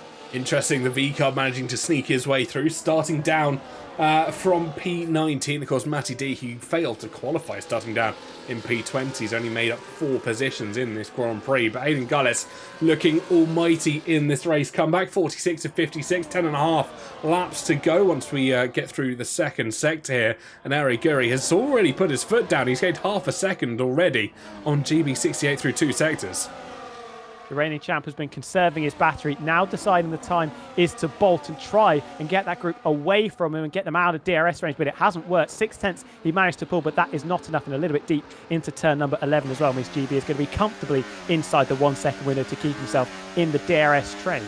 Certainly will. Let's keep an eye on what does happen in this Grand Prix. GB will try and hold on to Aragiri. Of course, the DRS will come to his advantage as we head down toward the penultimate corner. I think he's actually going to go for a move for the lead of the race. Yeah, he's not wasting any time. And Formula Karim thought about trying to sneak through as well, but I think the Williams just too little too late on this occasion. Aragiri, our former racing champion, will just have to settle for P2 for now. Alex Gillen, 2.5 seconds off the back of Tiamat Malik, has taken a little bit of time out of that group, but lost a chunk of it again with that DRS advantage that the 6 in front have got. Hollywood battling away with Bushiance and F1 Scott. Formula Kai could still finish inside the top 10. He's pushed Razin Chai down a further place. Formula Kareem sniffing an opportunity maybe to try and hang it out around the outside of El Reguri. Can't quite get that Williams far enough alongside. Equidistant from first down into 6th. Yeah, Razin Chai pipping out Formula Kai. Formula Kai down the inside, though. Later on the brakes is that Williams. Both of them looking to have a good end to this Grand Prix. Trying to prevent Razin Chai from finishing with some extra bonus points. The Williams on a little bit of a second win, shall we say. Yeah, did almost rugby tackle Razin off the road there, though, going through turn number 4. A shoulder barge too good for a good measure as he got up into 11th place. Don't think Razin will be particularly pleased about that, especially with what he was dealing with Tiamat Marduk last week and some skirmishes in the closing stages, let's say. Perfectly acceptable racing depending on who you ask, of course, but this front 6 now with a considerable advantage. Alex Gillen still 2.2 seconds off the back. Aidan Gullis, aka Hollywood, getting passed by F1 Scott in the closing stage of this Grand Prix. I think Alex Gillen has got to burn a lot of battery now to try and keep up with this front 6. Just look at him in no man's land. He's 3.5 seconds off F1 Scott. He's over 2 seconds behind Tiamat Marduk in the weirdest McLaren sandwich I've seen. Oh, was that Nagara having a little look up the inside of Lolinoba? Yes, it was. Catching the Haas driver unawares. Now going to battle coming out of the corner, but Lolinoba doing well to defend that place. The wall of Lolinoba holding on to 4th position. Alex Gideon gains around about half a second, I think, in the middle sector, but then loses all of it. And we've got a Williams off. I think that must be Formula Kai and Razin Chai renewing the spoils from earlier in the lap. Yes, it is civil war breaking out between the Williams and the Ferrari car. Into the pits goes Formula Kai. That is probably race over for the driver that led the opening few laps. Tiamat Marduk battling away with Nagara. This is a squabble that has been a few laps coming. Tiamat Marduk has been lurking underneath the rear wing of the Mercedes car. Can't quite force his way through. Cutting over the front wing of the McLaren is Nagara, thinking attack is the best forward defence because he's up the inside of the Haas and Lolinoba, but a little bit of a weird contact physics there, and that drops him down into 6th. Yeah, unfortunately they're just sending the car sideways, wasn't it, Guerra? And of course just the contact with Lolinoba allowed Tiamat Marduk through, and I think this could be the renewed battle that he'd been waiting for. Dark Viper, the other Mercedes, having an issue at a very similar point in the track as we keep an eye on this front battle. Formula Kai, though, hasn't retired from this Grand Prix, so I can only assume he's put on a set of softs, and I can confirm it is soft tyres for the Williams car, and it might be a fastest lap attempt to end the race. Yeah, that would be a nice thing to end what has been a disappointing second race of the season, I believe, for Formula Kai. Alex Gillen is closing. This is the closest he's been. He's trying ever so hard to get himself into the lead scrap, because if he gets up towards the top 6, you could bet your bottom dollar Alex Gillen is going to throw every move possible to try and get himself onto the podium. Bushiance gets back past Hollywood, Hayden, Gullis, Lolinoba with a late lunge up the inside of Formula Cream, but backing out of it. Yeah, it could have been a day late and $1 short there, but as you said, if Gillen manages to make his way in towards the top 6 and make it that top 7, I think he's going to try and gain positions, whether by hook or by crook, as we head on to lap 49 of 56. We've got 8 laps to go in this Grand Prix, and Gillen, I think at the moment, is closing at a rapid rate of knots. GB still leads, though, as Gullis and Bushiance having a good battle further back. Gillen has broken away from Gullis by over 5 seconds as well. I think Formula Cream is very lucky to still be in third place. Went slightly wide through turn number 2. That gave Lolinoba an opportunity to just put the front wing of that Haas up the inside and alongside the Williams of Kareem, but wasn't able to turn that into a fully fledged overtake, and now has Tim McMarlick to deal with as well. Yeah, Tim McMarlick thought about a move down the inside. Oh, He's on the curb. Oh my goodness, I didn't think we'd see Tim McMarlick save that one, managing to flick the wheel to the right, holding the car out of the absolute perfect angle, just recovering it to P6, but a moment where you cannot confirm that Tim McMarlick has clean underwear. Change of pants necessary for the Australian there, and to make matters even worse, it's brought Alex Gillen into DRS range. That is, I mean, you couldn't write that, could you? A mistake from Tim McMarlick gives Alex Gillen an even better chance of winning this race. Well, we've seen this story before. Tim McMarlick and Alex Gillen, P6 and P7 respectively. Oh, how old dogs will be taught new tricks, and every now and then, as I think we saw Formula Karim thinking about a move down the inside of Eric Guri into the hairpin. He has gone late on the brakes, he has got the traction out of the corner, but Eric Guri just better this time around.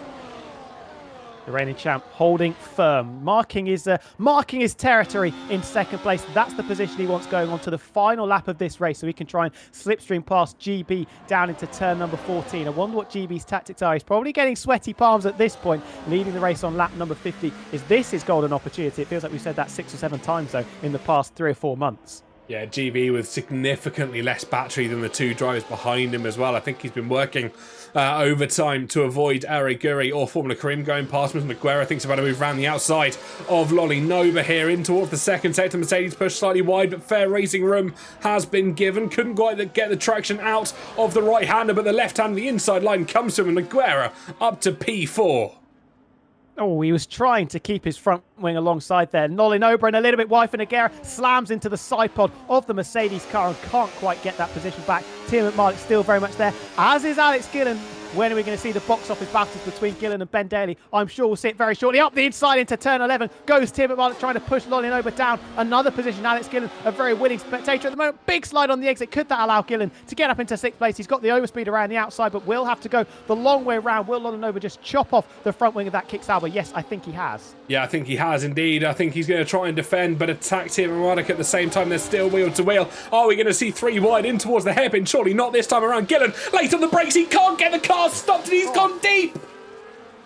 Had to hold my breath there. I thought there was going to be a massive collision, massive slide as well for Nogueira coming out of 14. Alex Gillen, an uncharacteristic error in racecraft there. I don't think he was squeezed off the road. Maybe just put a wheel on the grass and that locked the rears and sent him straight to the scene of what could have been a very nasty accident. Very, very lucky to avoid the McLaren that stood in front of him. I think, as you were correctly saying, just dipped a wheel on the grass, couldn't quite get the car stopped as quick as he possibly thought he could, and that has dropped him, well, say, just outside of DRS range, but he's already made it back as we continue through the second sector. So Gillen, with all that good work for himself, he's got to do it all over again with only 4.5 laps to go.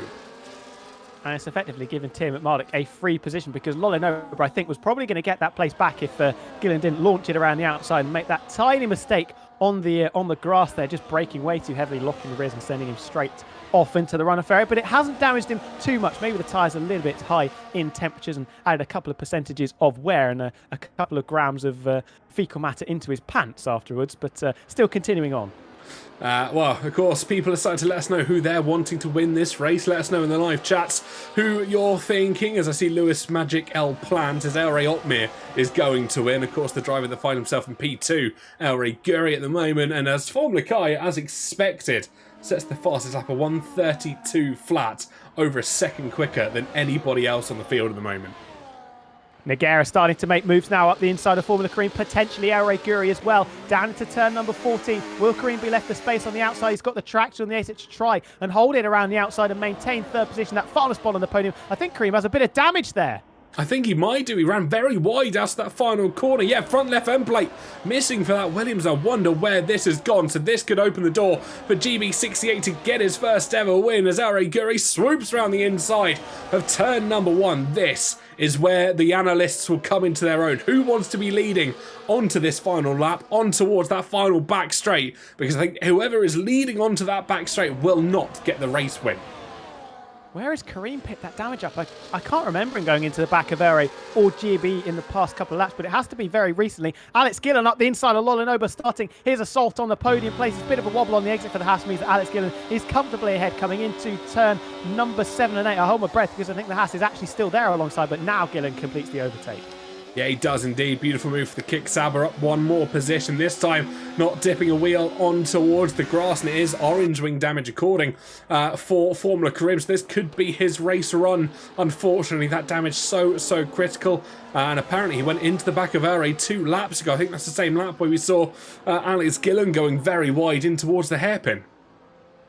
It must explain why we missed it, because it had some chaos going on at the back and the front of this DRS train, although he's doing a fantastic job to keep himself in touch and maybe deciding he's going to have to go for it now. We've got a yellow flag. We're going to be 3 wide, are we? Alex Gillen pulling out. Nogueira pulling out. More Kareem damage. places, more contact, more front wing. I think that's Kareem again, losing end plates and carbon fibre confetti being thrown up. Alex Gillen battling away with Tiamat Marduk in the background as well. Box office between this pair. Who's going to come out on top? Gillen going off the circuit. There's an Aston Martin off as well. I think that was GB going wide. I think it was indeed. Gillen had to give that move, position back to Lolinoba as he went wide out of the final corner. Lolinoba wants to move here on Formula Kareem through turn 1 and 2. I think he actually wants it on GB around the outside. And apparently GB68 also has damage on that Aston Martin front left end plate. I think is missing. We'll try and get confirmation of that. Definitely not missing the front right as him and Formula Kareem still going wheel to wheel. There we go. Front left missing for GB. Razin Chai retires on the pit wall. We've got a safety car with 3.5 to go.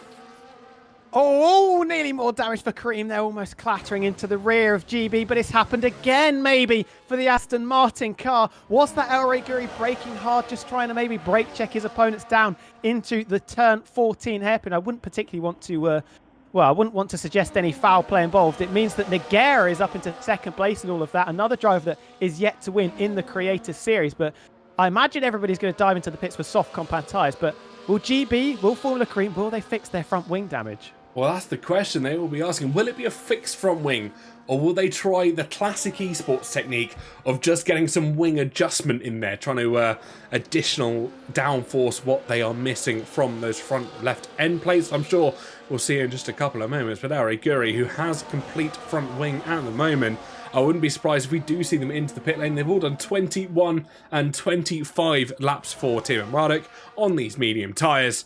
And I think we will have only 1 lap under safety car with 2 laps to go. Who's got a fresh set of soft compound tyres? Does El have one? I think he does, because he didn't make it into Q3. Tiamat Marduk, I don't think he has a fresh set of soft compound tyres left. I will be surprised if he does. El staying out though. Staying out. I think they all are staying out. Tiamat Marduk into the pits along with Alex Gillen. Wow, these two making a late decision to come in. Gillen nearly taking out Tiamat Marduk, thinking about a move Sebastian Vettel style into the pits. They're going to lose a load of places, this duo, though. Yeah, the rest of the pack is rather close, as Matty D also coming in, and Fratic stays out. I'm going to watch on board with Gillen, see exactly where he's about to come out, because he's not even gone into his pit box yet. It's too late, almost certainly with just 2 laps to go. Gillen's jumped he's ahead of Tiamat Marduk. Wow, Ben is going to be absolutely seething. Wow. This is going to be a race. They're down in P11 and P12 respectively. Bear in mind they were running up in the top 6 just a couple of laps ago, and it's going to be an incredible field to try and push through. They will have the fresher tyres, of course, but how much an advantage are they going to give over just 2 laps? And you know what happens when Alex Gillen and Tiamat Marduk debate the same piece of track, don't you? We have seen it time and time again. Of course, we've got 2 drivers in P2 and P3 who have never got a race win here in the Creator Series. Surely, favour has to fall on one of them. Oh, GB saying that El brake checked him. Safety car's in. Safety car in this lap. Yeah. Who's not catching that surprising. Them? Ricky's not catching. Anyone down from Tiamat Ricky? Tiamat Marduk and Alex Gillen have just caught the back of the snake, so it's from 13th downwards, could be in a little bit of trouble. This race is up for grabs. I've got to bet that Alex, Ben, El and GB are going to be steaming like a hot wild prediction. The last 2 laps will be clean and polite with no incidents. Well, let's try that again. El Guri will lead us away. A safety car peels off nice and early. Nogueira, GB, Formula Kareem, Lolinoba, and Hollywood up in the piece, up in P6. Bushy Jansen P7. This is quite literally anybody's race. If Gillen wants a race win, he's going to have to do 5 positions a lap to get through. But we'll keep an eye on our front too. Let's see what El Guri decides to go. The safety car's still in the distance, not yet in the pit lane. So the Red Bull will have to go nice and slowly, weaving to get some heat into the already damaged tyres. And he does put his foot to the floor. The lights will go green and we will go racing once again here in China. And El Guri leads us away. 2-lap shootout to the end. Alex Gillen is already on the move in the background, getting up into 10th place at the expense of the Red Bull of T. George. Tim McMardock going to try and follow the kick Sauber through. It's El Rey from Nogueira. From GB, your podium places. F1 Scott battling away with Infratic. That gives Alex Gillen potentially another position. Tim McMardock snibbling at the heels of all of them as well, trying to pick up 3 places potentially. It's 3 wide. That's going to be carnage, surely. Tim McMardock fighting through the pair of them, and contact with Infratic. Sorry, almost ends up in the barrier. He certainly does indeed. Both McLarens trying to hold on there from Ricky from Infratic, who finds himself down in P12, but back up at the lead of this Grand Prix is still El Rey from Nogueira, of course, chasing his first Great Series victory, as is GB. Formula Karim in his second ever race. Dark Viper retires in Sector 2. That surely won't bring out any more safety cars, but we've got a lap and a half to go in this Grand Prix. We head in towards the elongated right-hander, and let's see who's going to be who in the next couple laps. Gillen down the inside once again on Bushy Ants. He's starting to make the moves that he thought he needs, but I don't think it's going to be enough on towards the final lap.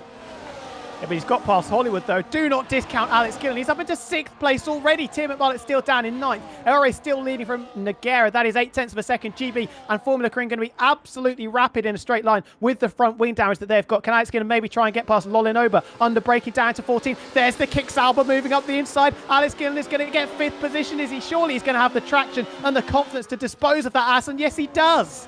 Amazing stuff we're seeing from Alex Gillen here. The fresh tyres really paying dividends to what he has done. And there we go. We've got the DRS-enabled Gillen up to P4 already. He's dispatching Formula Karim. He's got GB68 standing in front of him. Round the outside, the kick Sauber goes. The fresher tyres really paying dividends. The trust and the respect that he had in his pit strategy is coming all together now. Nogueira and El Guri, the only 2 drivers that stand in front of him. Alex Gillen with an almighty pit strategy.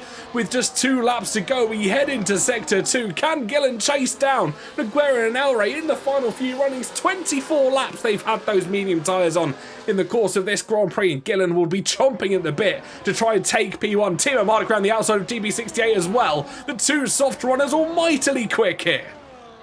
Kimi Raikkonen in Japan. Jenson Button in Canada. Down the inside, it was Alex Gillen. He was way too ambitious trying to get past Nogueira, and he's thrown it away. Surely he was going to win the race. Almost certainly, he was looking incredibly quick. Yellow flags further back. This could open the door for Tim McMardock, but I don't think he's going to be close enough to try and mount a charge. El Guri handed a lifeline, but keep your eyes peeled here for Nogueira. The weaving begins as we head on towards the final straight. Can Nogueira get his first ever race win here in the F1 Create Series? The rear wing is open on the Mercedes. Down the inside, almost certainly he's got to send it now. He's got to be late on the brakes. He's not quite close enough. Further back, GB Lolinoba having a good battle with Formula Karim, but we'll go back to the race lead here. El Guri is almost certainly going to get it unless Nogueira can get something through the final corner. On track it's going to be El Guri that gets the win by 171 thousandths of a second.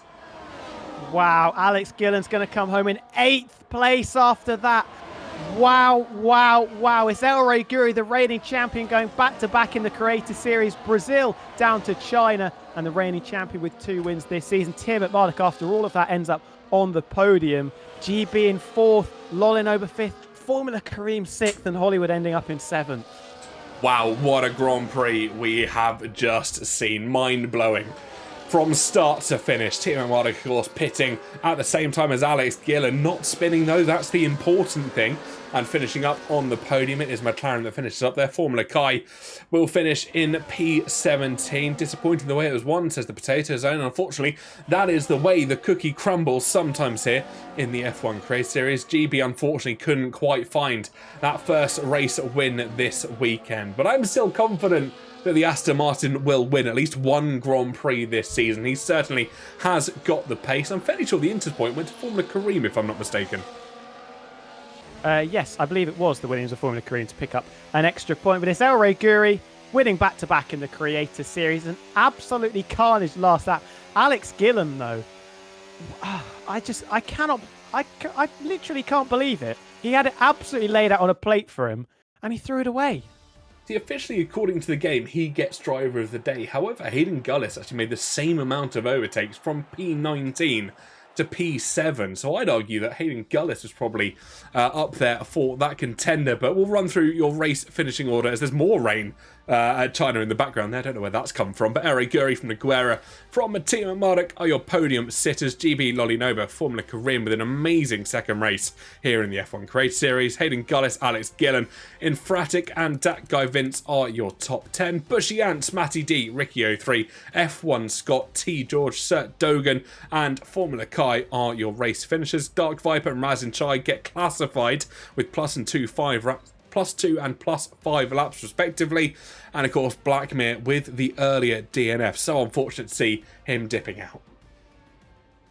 I was busy lifting off incredible comeback drives, and then 2 seconds later, Alex Gillen threw it up the inside of Nogueira and found himself facing the wrong way. I don't want to say it's my fault, but we'll blame that one solely on Alex Gillen. There was nothing that anybody could have done then. I'll wait and see if anybody does dive in for interviews. But whilst we get those people in for a little bit of a chat, Tom, who was your driver of the day? Because I think there's a couple of contenders out there for the ultimate drive.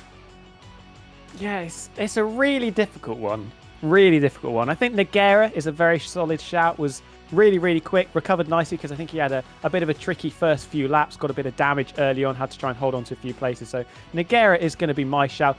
We've got to shout out GB and Formula Karim though as well. They would have been first and second had it not been for the safety car, of course, but just getting caught up in a few bumps and scrapes. Absolutely. It didn't necessarily go the way that they would have liked, and obviously it doesn't always happen in racing. Sometimes the cookie doesn't fall the way that you'd like it to, but I think my drive of the day personally has to be Formula Karim. Of course, getting Inter's pole looked very, very promising through the course of that the race, and of course finishing P5, just behind GB, if I remember correctly. Absolutely, yes. We've got Alex Gillen in the interview waiting room. I think that's going to be a very interesting interview to see what happens there, because I think he was in every single position during that race, Alex, after the trials and tribulations of the opening 6 laps, and then got up into 3rd and ended up in 8th. Certainly did. Let's put him in for a little bit of a chat and see what he has to say about that race. Alex, welcome in after what looks like the most promising recovery drive in those final 2 laps, spinning out and unfortunately finishing P8. Talk us through it from your point of view. Yeah, I got on the throw a little bit. Really frustrating. Obviously, the start didn't go my way. I just disconnected right at the wrong time. I understand my AI might have killed a couple people. Apologies to people if that happened. I haven't seen that yet. And then my AI box, I'm just miles off the pack and recovering from there, looking like I was on for maybe P8 with that safety car, which is all that was on offer with the bad luck at the start. And then obviously, we get the safety car, so I'm back in the fight. Just trying to desperately bridge that gap. Managed to do that just about in the end. Then obviously box at the end for softs. Get lucky to jump bed in the pits. And then just the end. I don't think there's any other word to describe it other than just dirty driving, to be honest. There's a rule in Creator Series, you have to leave room, whether you think you should or not, whether, there's no rule of you have to be ahead of the apex, it's just leave racing room. And there was twice there in that recovery that I didn't. F1 Scott turned in on me a little bit in turn 2. It didn't affect me, turn 3 actually. It didn't affect me, but, that wasn't great. I was 3/4 alongside him, he just turns in like on there. And then again at the end, going for a move on Nogueira, and it's just dirty driving. He's obviously frustrated that I'm sending it. He's trying to go for the win himself, but that's irrelevant. I'm again over 3/4 up his inside, and he just squeezed me all the way onto the curb, and I spin. It's just dirty driving, and Creator Series has got a ability to report it, which I am going to do to both those guys because it just needs to stop. Like, we need to be racing clean on that. You just got to leave room, and it's not being left, and it's really people's fun. So yeah, apologies for the negative nature of my interview here, but I'm sure you can imagine the frustration. Even ignoring the fact I could have won, I'm happy with a podium after today. I've not had a podium yet this season, but I'm obviously not going to sit back and accept a podium. I'm going to go for it, and then to get nerfed off again, it's just so frustrating, man. Yeah, it was very exciting to watch, I have to say that. I'll fully admit that it looked like you did just send it up the inside and made a bit of a mess of it, but we didn't have the best of camera angles. But I'm happy to put my hand up and say that I got that wrong if that is what the case was. I've got to ask you, before the safety car came out though, with the You joined the DRS train just as the action in the top 7 started to kick off. What was it like trying to make your way through that? Very hard. Very hard. I feel like I had a small time advantage over people, so I think I had a small advantage, and my pace looked great all race. I was monitoring it when we were before the safety cars, when we were miles off, and I was maintaining pace with the leaders despite them, DRS sharing and stuff. So I think the pace was good. Tyre seemed good. So I felt like I might be able to get through, but there was only about, I don't know, maybe 6 or 7 laps left there when I caught them, and like 6 cars to overtake. So I was like, realistically, I'm not going to win here, but I've got to go for it. But it's so hard, trying to capitalize on people battling and stuff. And I did a stroll. I don't know if you caught it on the broadcast, but I did a stroll around the outside of the hairpin, just trying to see if I can squeeze past Ben. We know Ben's a really tough cookie to overtake, although I have to say was fair with me today. But yeah, tough cookie to overtake, so I went for it. But yeah, just braked a little bit too late, ended up on the grass and well wide. But yeah, it was very, very difficult. Without that final safety car, without the softs, it would have been very hard to get the podium, I think. But never say never. You always got to try for it. Certainly do indeed. It was an unfortunate one for yourself and wasn't quite to be at the end of the day. But at the end of the day, looking forward to the next few races. I think we've got some wild cards potentially in play when we come to Vegas, Qatar, and what's the other one? My mind's completely slipped me now. Abu Dhabi. How are you looking forward to those? I mean, to be honest, I feel like I've had a really good season. I know it sounds weird if you look at my results, but I feel like I've had great pace every race, good strategies. Like I really feel like this season I've probably driven the best I've driven in several seasons. I'm sure there's some doubt on everyone's face right now. I understand, but things haven't been going my way this season. Just various things have been going wrong. Today was another good example of that. With the start issue. I just need things just to go neutrally, and I can get a podium. I've not had a podium yet this season. I don't think I've even had a winless season, let alone a podiumless season. So I need to hoover up at least a podium at some point this season. So I just need things to go okay for me, and I think we've got the rest of the package to hopefully get a decent result. Certainly so. Well, best of luck for the rest of the season, and I'm sure we'll talk to you just a little bit later on as well.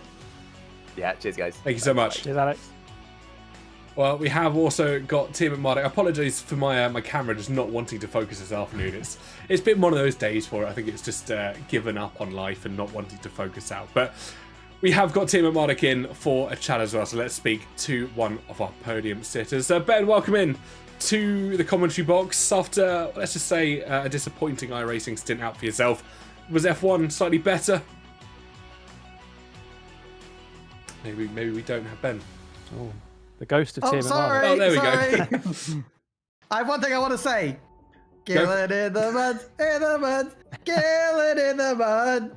No. Okay, sorry. Yeah, I was very happy with that. The iRacing thing, yeah, I was quite upset that I ruined everyone's day by not signing up everyone else. But that Creator Series race, that ending has really put a good mood, a good end to the day. Yeah, I was playing quite conservative all race. I had that tire deficit. I stayed out on used tires when everyone put their second set of new mediums on. And so I played the whole race like, conserving and saving tires. I thought, as a safety car came out with 2 laps to go, I better treat the viewers here and actually show them some overtaking, remind them that I can overtake. And yeah, it was spicy. Those last 2 laps were so spicy. No one wanted to give up track position, but the tires... Oh, the tires. They were like, I want to say 2 seconds a lap faster, maybe 3 seconds a lap faster. It was crazy. That was good fun. Hindsight is a wonderful thing. And obviously you said, and we've heard you say it before, that you're trying to save tyres for a late race safety car. Do you think maybe that was the thing that probably let you down in this race, though? I'll just correct you. I was saving in case there was no safety car, so that I didn't have dead tires at the end. Yeah, I mean, by saving so much, you are right in that because I saved, I had no track position and I was like P5, P6. So from that position, I think it made the decision easier to go and put the new tires on because there wasn't much to lose.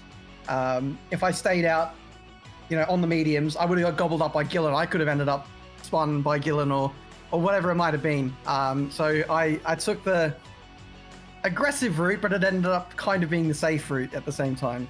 But yeah, I think next time, just box under the same safety car as everyone else for the second set of mediums. That would have set me up quite well in that race, but oh well, we learn.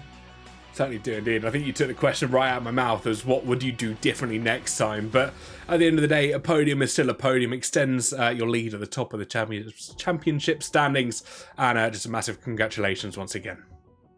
Thanks, guys. Appreciate it. And see you next week. See you next week. Best of luck. Cheers, Bye-bye. Ben. Oh, amazing stuff. And always great to speak to Ben. Always so cheery and happy when we're talking about what necessarily didn't go his way for his race situation. But as with always, there has to come an end to a race. There has to come an end to a broadcast. Unfortunately for us, that time is now. Don't go away anywhere. We're going to go raid out after the end of the stream. But Tom, where can they check you out if they want to do so just a little bit more? Wilco.darts on TikTok. Would appreciate a little follow over there. Amazing stuff. For myself and Matt, they call me TK. Just check out all of the social medias on there. And above our heads are all of the Creator Series socials as well. YouTube, Instagram, X or Twitter and TikTok as well. All of those at F1 Creator Series. There's loads of clips, highlights and everything else behind the scenes gubbins on there. So do go give them a follow. And until next time, when we see you on Monday night for some more WRC action, it is good night and God bless.